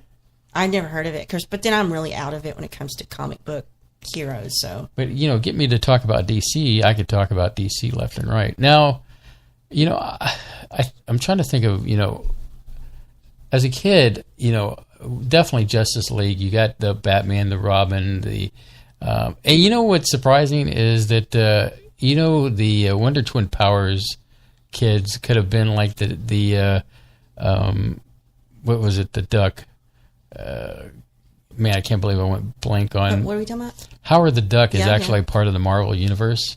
Yes. They could have brought in the Wonder Twin Powers kids into the DC universe as you're laughing over there, don't you? No, I'm laughing at something else. Okay.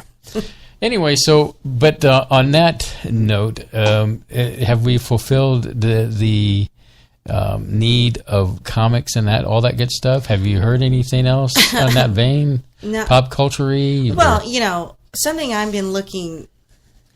Well, I'm not going to say looking forward to, but something I've had this mild interest in is James Franco is making this movie, or has made this movie called The Disaster Artist. Right. And it's about Tommy Wiseau's movie The Room he made, which was a stink bomb of a little independent film that created a cult following. And one of the things that helped take it up a notch was when the three guys from rifftracks.com riffed it live in theaters via satellite, and we went to go see The Room being made fun of live. Well, so James Franco saying it is revealed he remade up to 25 minutes of The Room for the movie The Disaster Artist. So Franco's going to play Tommy Wiseau, and it's going to be like the making of The Room as a movie. Mm-hmm. And it's one of the most entertainingly bad films ever made, The Room. And he is, Wiseau is a strange writer, director, and the star. I think Wiseau might be Belgian. I can't but anyway, check this out. This film, Disaster Artist, also stars Dave Franco, his brother, Seth Rogen, Sharon Stone, and Alison Brie. Believe it or not, The Room was intended to be a searing emotional drama, but because did you just say Alison Brie? Alison Brie, but because it had a terrible script and bad acting and inept filmmaking techniques, it actually played as a comedy, which was not the intention. So it became this cult underground thing, and people love to get together and have parties and make fun of it. So it's become a movie about a movie. So he actually sat down, and I guess he recreated the scenes and dialogue straight from The Room. So, and one of the things that happens in the movie The Room is I can't remember Tommy's character's name in The Room. His best friend is played by some guy. His best friend's called Mark. And every time Mark comes in, he goes, "Oh, hi, Mark." And I have a coworker at work. He doesn't know what I'm doing to him every time I say that. And I love it. Your own inner joke. "Oh, hi, Mark." Joking off of fellow employees, and they don't even know it. So I don't know when that comes out. I don't know if it's already out, but I can't wait to look at it like a train wreck. Yeah, it should prove to be entertaining in the very least, you know. So, other than that, let's just keep this musical train going and jump back into the chat room, chat with our Space Cadets, and I am from another planet. I'm from another planet.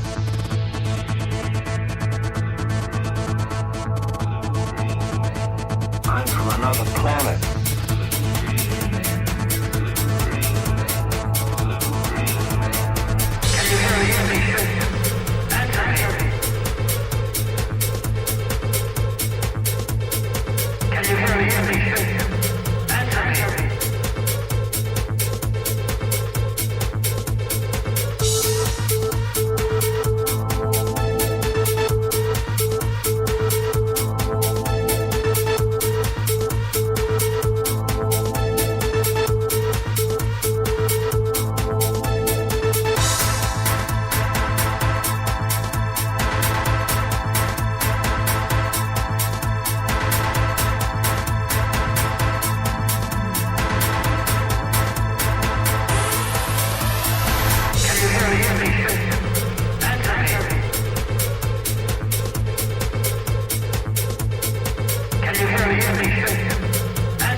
The darn fool didn't have his lights on, sir.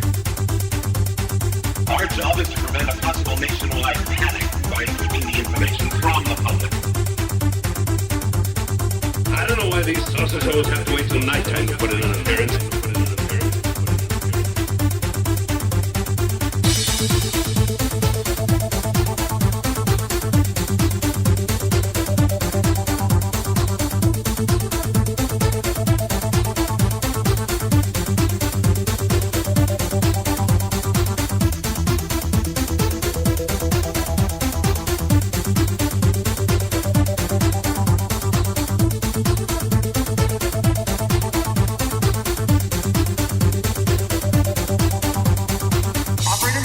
City Police Headquarters, it's an emergency. Yes? Hello, police headquarters? What's the trouble, young fella? This is Carter. Yes? Yes, I know. You saw a little green man. Okay, gang, let's go. Can you hear me? That's right. Can you hear me? That's right.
And what a special treat in the guest room. Let me tell you, Space Cadets, that woman right there, Stacy Camp, is my sister. And if you've gotten an opportunity to see her via my Facebook, you will notice she's the one on the left-hand side, the red-headed one.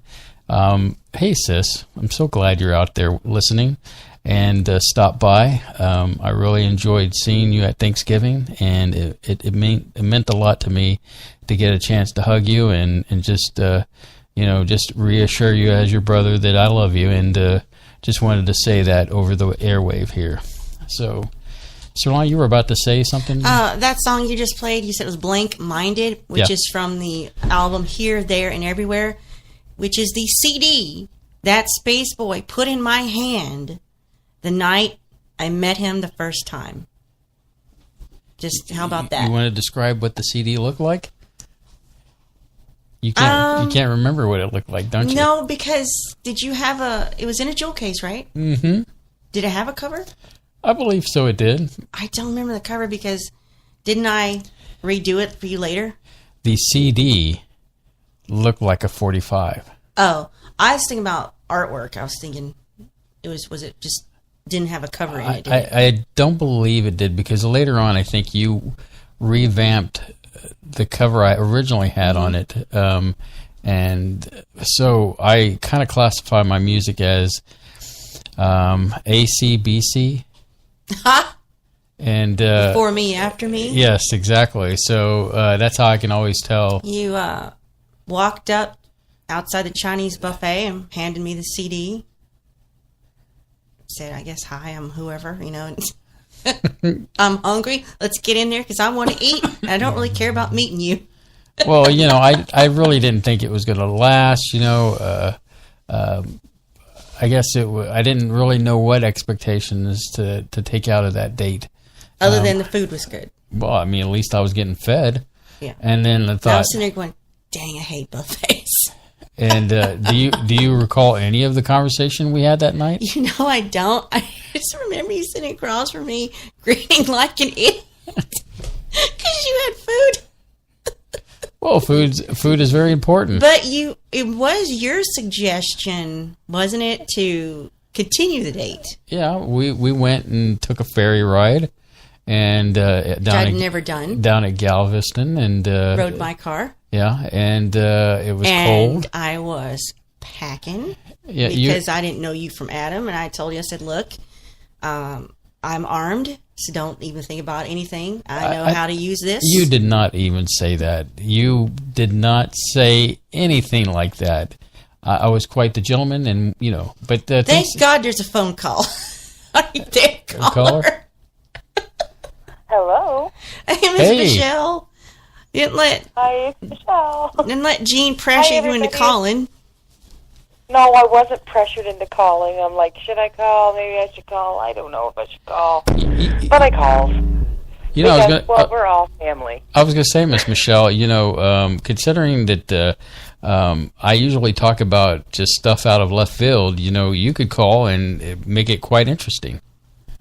I could, because we were talking about my death experience. I was talking about it in the chat. Yeah. If you guys had... Oh, we're watching. Anyway. Oh, you're watching. You're like, oh, gosh, don't... I won't get gory. I wasn't watching Miss Michelle. Well, the thing is that, tonight is a really special night. That because, we're playing music, and it's given us a chance to be thankful for our Space Cadets, and so we're getting a chance to really engage everybody tonight, and so what's on your mind? Yeah, what's on your mind? Well, I was going to tell you guys about over 21 years ago, because it was November 5th when I had my son, my middle child, and he was quite a big baby. He was 10 pounds 2 ounces. And the doctor didn't think he was going to be all that big. Oh, it's fluid. My big belly was fluid. My grandfather kept on telling me, you have twins, one's hiding behind the other. My grandmother kept on having a fit. She said, that girl's going to have trouble. That girl's going to have trouble.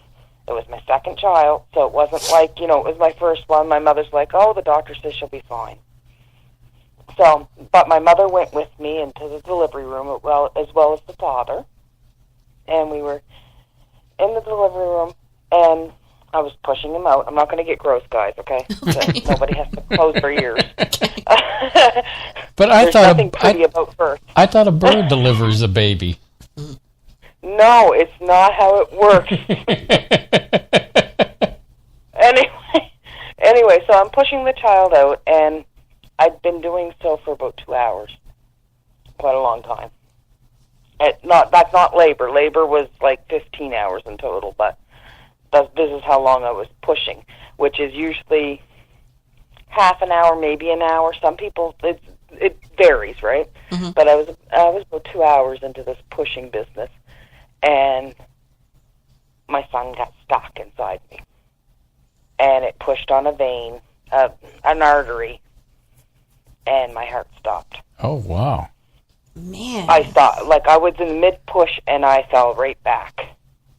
I don't remember falling, because I didn't feel that, right? Like, I went... But that's my mother's description of it. She had a video camera on me and everything, and the nurse came and said, put the video camera down. Like, this is not something you want videotaped, right? Like, and you got to remember, this is 21 years ago, so we had ultrasounds. We didn't do the 3D thing. There may have been some 3D places, but you know what I mean? You paid big money to go do that, and, you know, normal people just didn't do it, right? Mm-hmm.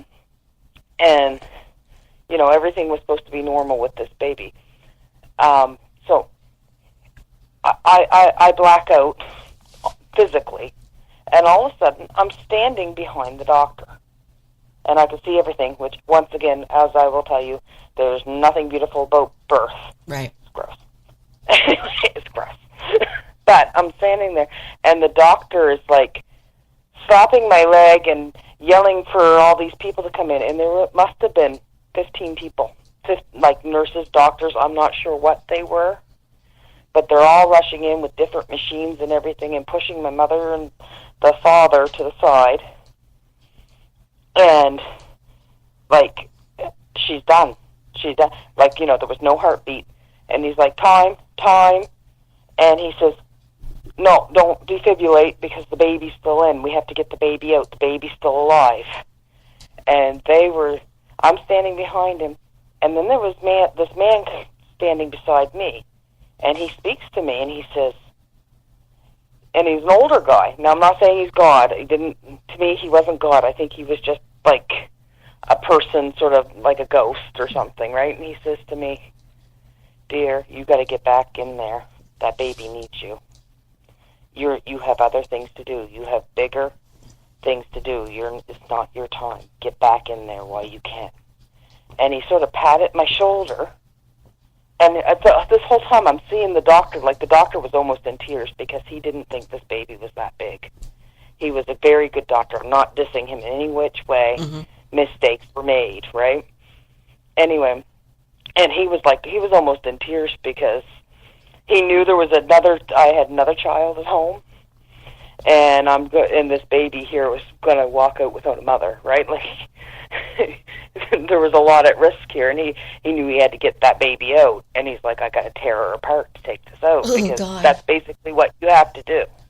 Because if he'd known the baby was going to be that big and was going to have that type of trouble, I would have had a C-section, right? Mm-hmm. But back then they didn't do C-sections unless they were necessary. Mm-hmm.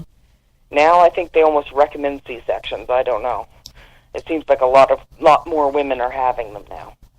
Anyway, so all of a sudden, I feel myself enter my body. I go right in, because when this old man tapped me on the shoulder, I fell right into my own self, like right through the doctor and right in to my own body.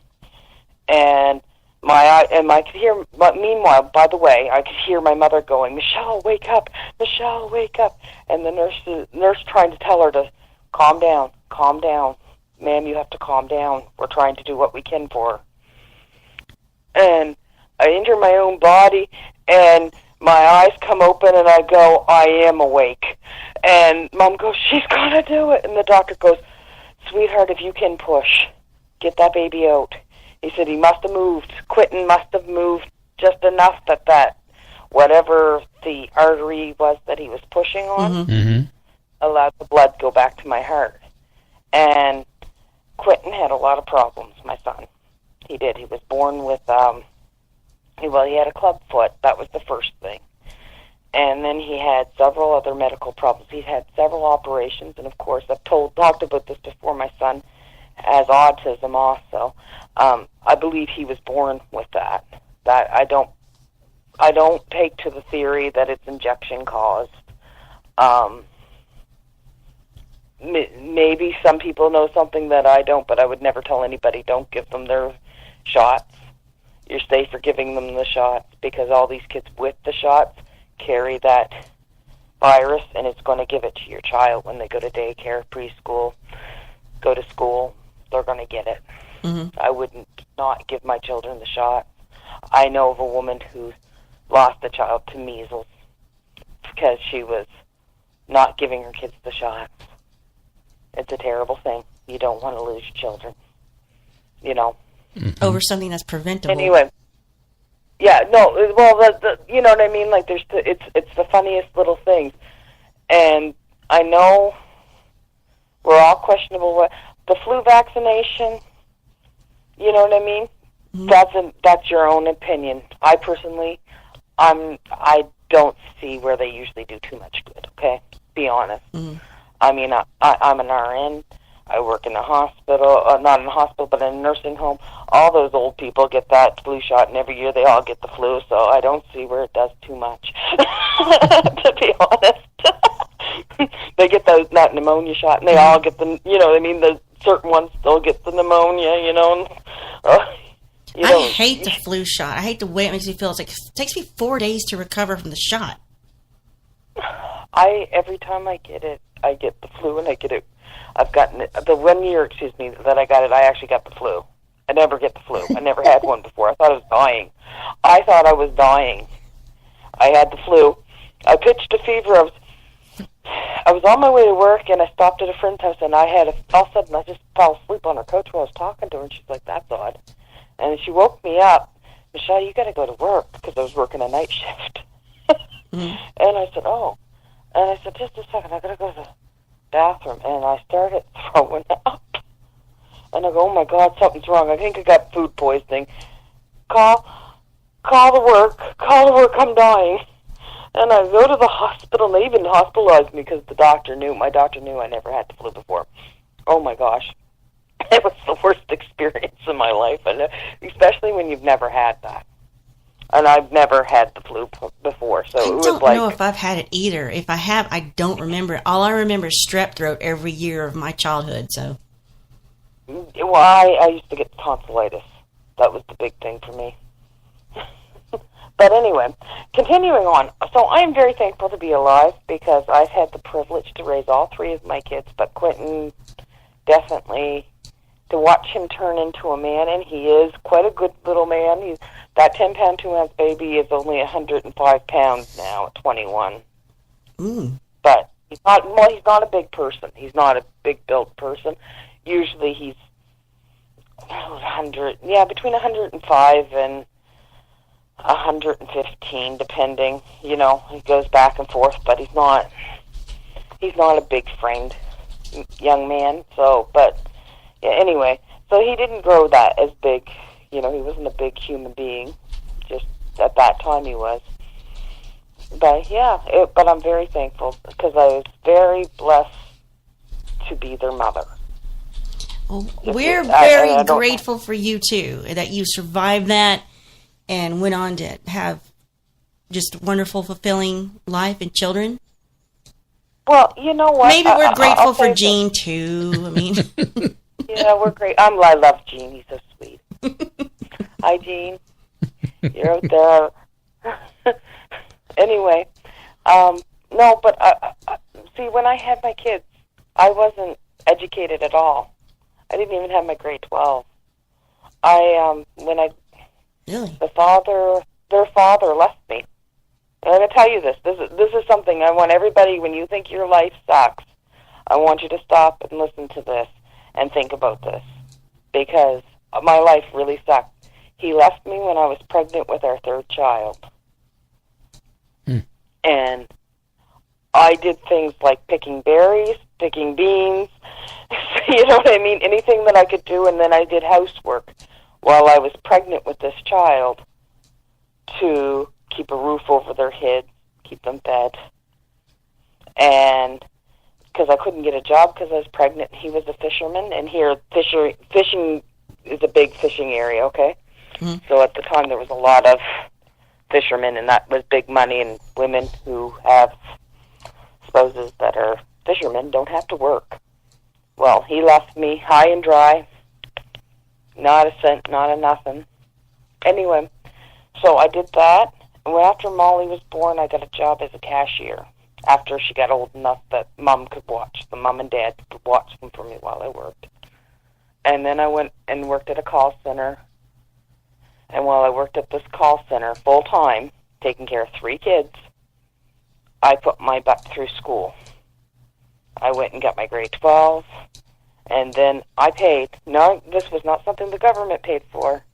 I didn't sit and get assistance. Not that I have any problems with anybody getting assistance if they need help. I should have at some point put my hand up and said I need help. But I put my own butt through university and got my RN. And I was 30-something. I'd say 34, 38. Oh, gosh. I've been only doing this for 5 years, so I'm going to say 36. Something like that. When I got my university credit. Wow. For an RN, my doctrine. Yeah. So anybody that sits there and gives you an excuse they can't do it, you can do it if you put your You have to want mind. it. You have to want it. You have to want it, and you have to. It takes a while. It takes a long while because I mean, that's not young to be doing that. You know, sitting there next to 20-somethings that have no clue what life can be about. Right. You have to want it. You have to work hard for it. It's not going to be handed to you on a platter. And it doesn't matter what you go and do and choose to do with your life. I'm not saying everybody can go out there and become an RN. No, because there's plenty of people that are RNs that shouldn't be. I know lots of them. You know what I mean? They have no empathy for the human condition, right? They should not be doing this job. There's that's an old saying that's old as humanity. Just because you can doesn't mean you should. That's right. Some people, you know what I mean? There's things like being a plumber. It's not as much as, you know, like plumber, ha. No, they make good money. Those are trades that go get a trade. Do something with your life if you need to. But there's always a way to do it. I mean, I had to do student loan myself, and I paid it back really quickly. I put everything I could to that. And now my kids are getting educated and are educated and etc. So it's all worth it. Well, that's an amazing story. Yeah, it's an amazing story, and you know, it's proof positive if you just keep putting the left foot and the right foot forward. Eventually, you know, you're going to get somewhere. Yes, I am.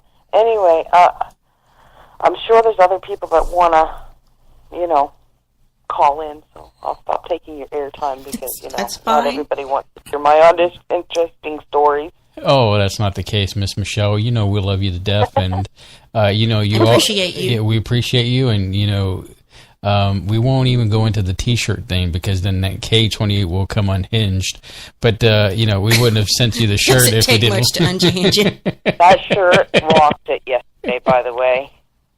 Awesome. I was wearing the shirt yesterday, and I had like 5 or 6 people ask me what that was, and I told them all about you. But I don't see them in the chat, but that doesn't mean that they're not listening. Yeah, we do get a lot of listeners that are not necessarily in the chat, but are listening to the airwaves, if you will, and that's all right. You know, as long as they listen and they spread the word out.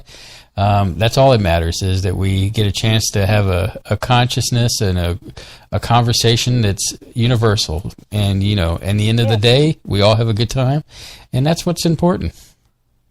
Yes, definitely. Yeah. Anyway, I will let you go and let the next caller, and I imagine Dino's going to call soon. I would be hard pressed to see him not try to call tonight. So you might be right about that. Anyway. Well, thank you, Miss Michelle. I'm just thinking guess on the regulars. Okay, thank you. Bye-bye. See you guys, and take care. You Bye. too. You too. All right, let's go into a little musical break, and we'll be right back.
can't understand this.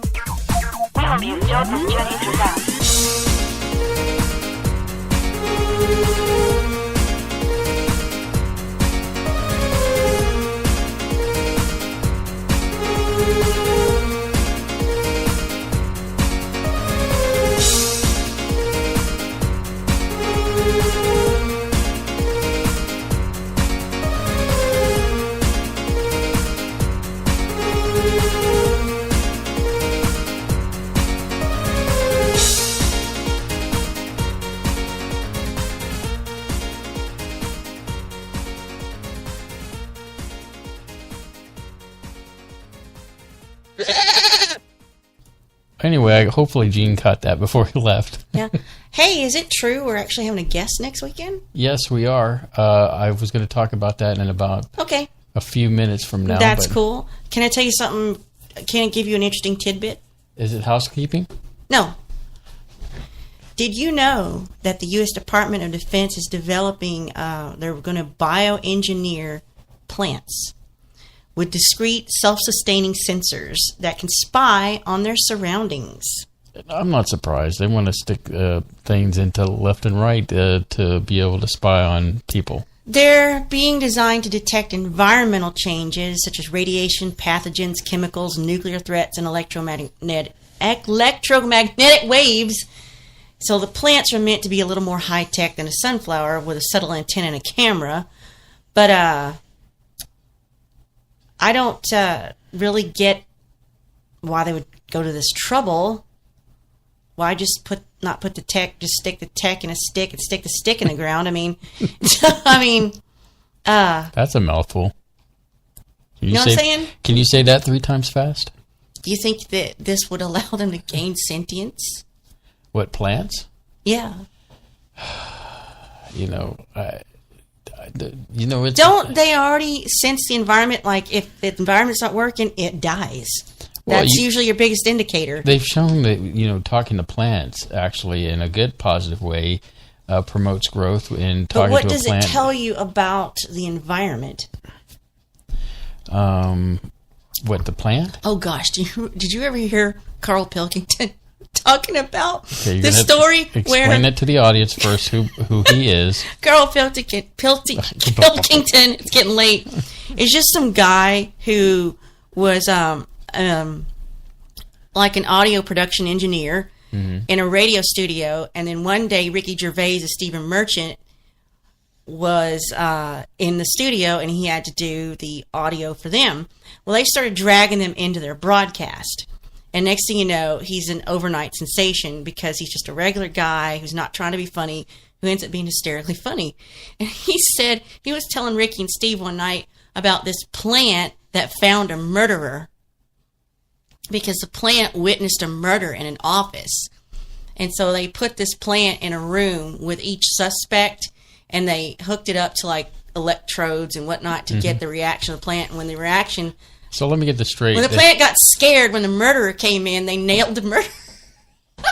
So basically it was like, okay, Mr. Fern Plant, where were you on the evening of November 21st? No, the plant witnessed it. It wasn't the murderer. It witnessed the murder. So it knew who killed the office worker.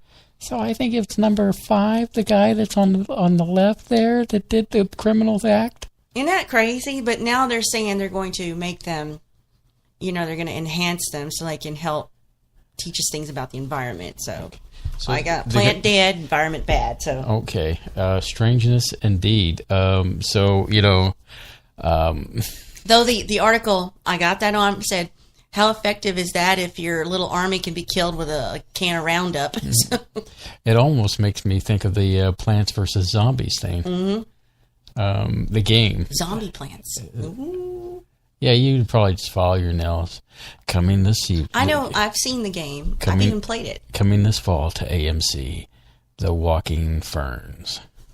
I would watch that. No, you wouldn't. You wouldn't go 10 foot into a zombie movie. The Happening? Yeah, I did. I didn't see that. I heard it was lame. It was kind of lame. It's from your favorite director. Aren't you going to tell me his name? No, you tell me. Oh, you always refer to him Shamalama Ding Dong? Oh, God. Yeah. He did like one good movie. He's done several. In fact, Split was pretty good. And also he's going to be coming back with Unbreakable 2, which I'm looking forward to that. Well, at least I know where you'll be. Well, yes, sitting in my palace, if you will. This studio is like his palace because it has our studio equipment for this broadcast. He also has his music production computer in here. Now he's brought the Roku box in here for this TV, so he has his own media room, and he can shut this door, and I see him when I see him. I'll text him. It's like, is it okay to approach that room? Don't act like you've been dying to like spend quality time with me because, every time when I think that, hey, let's, sit together and watch a movie. No, I'm busy. Reading a book. Reading a book in bed, in pajamas. Or, I come home. I'm cuddling with a cat. I come home. As soon as I come home, you're already in pajamas and you're already running to the bed with your phone. Got a Kindle book already primed and ready to start reading. And, it's like, it's like I don't even know how to describe it. It's like I'm is all I have. I'm going through a phase right now. A phase? It's not a phase. What do you call it? No, I mean, I'm really absorbing books at a crazy pace right now. I don't know if it's just because it's fall and it's getting cooler and I want to snuggle under the covers and bring the cat in and she's enjoying snuggling. And so. Okay, I have to admit, Surlana, I've been having an affair. Yes, it's true. With Netflix. And, I spend long hours of binge watching with Netflix, and I didn't know how to break it to you. I'm sure Netflix and Kindle Unlimited have a thing going on behind our backs, too. That's where I'm spending my time. So. A bizarre love media triangle? Mm-hmm. Indeed. But, it's like, I keep saying yeah, you just don't spend any quality time with me. That's all that matters. I mean, and even like today, I tried to wake you up and say, hey, you want some breakfast? No, I did not. And you did this thing with your hand like, move on, peasant. From the bed. From the bed. It's like you're a royalty or something and doing the queen wave or something, and I'm like, did I not tell you 3 weeks ago? I said, okay, here's this going to break down. Saturday the 18th, that's your birthday. You get to dictate what happens that day.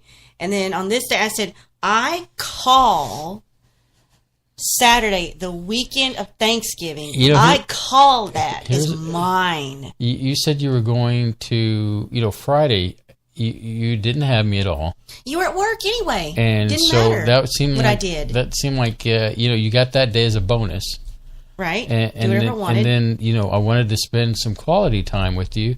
And you gave me the old brush off. Here. Can I use that hand to, clean stuff up, to, brush the floor or whatever? I mean, you just gave me the, Shouldn't every moment be quality time? Why does it have to be a designated piece of a Saturday between 7 and 10 a.m.? Well, most people like to get up and have breakfast. No, they don't. Yes, they do. Who wants to get up early for breakfast on Saturday morning? Please state it. State it. First off, it was 9 o'clock in the morning, and you did me the old brush off. It's Saturday.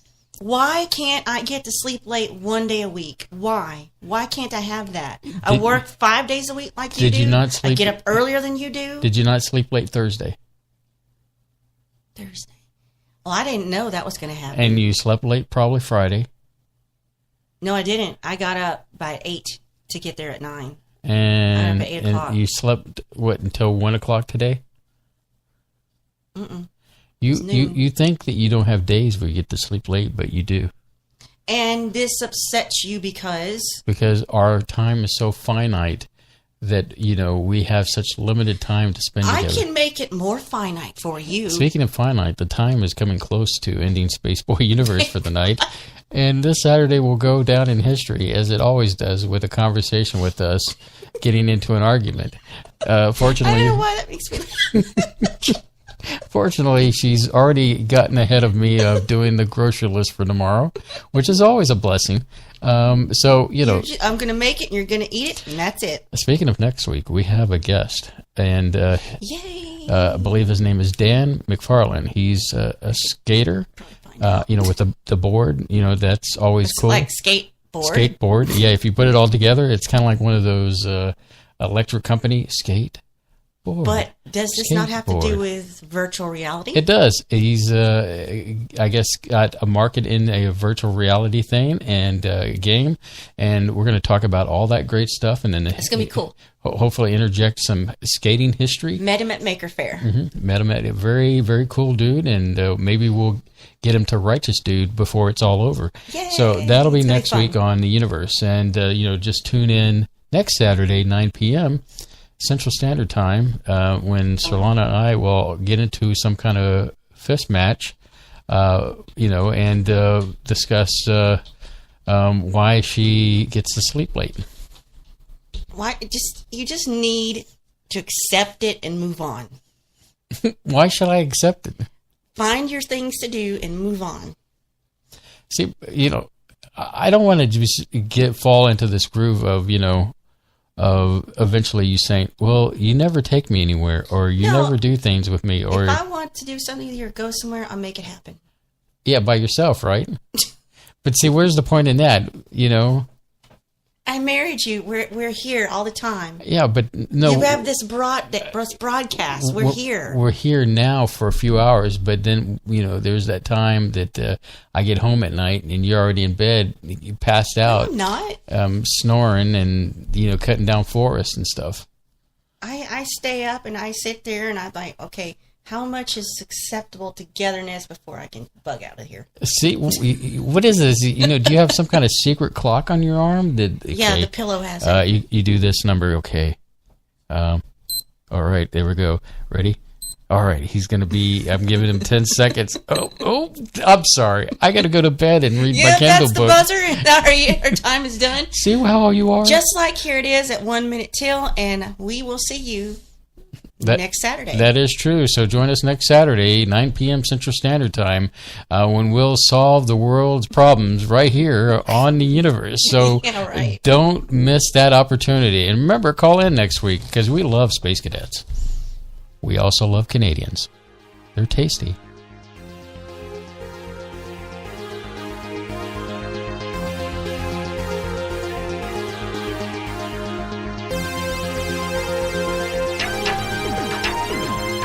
Spaceboy Universe is hosted by Spaceboy and Surlana. Executive producer is Surlana. Social media producer is Dennis Koch. Associate producer is Lee Ann Cordes. Music production is Spaceboy of SpaceboyMusic.com. Special thanks goes out to Lee Ann K, K28, Mark S, and Bob N. This has been a Spaceboy Universe production. Support the universe by exploring Spaceboy Universe with Spaceboy and Surlana. Sweet dreams, Space Cadets.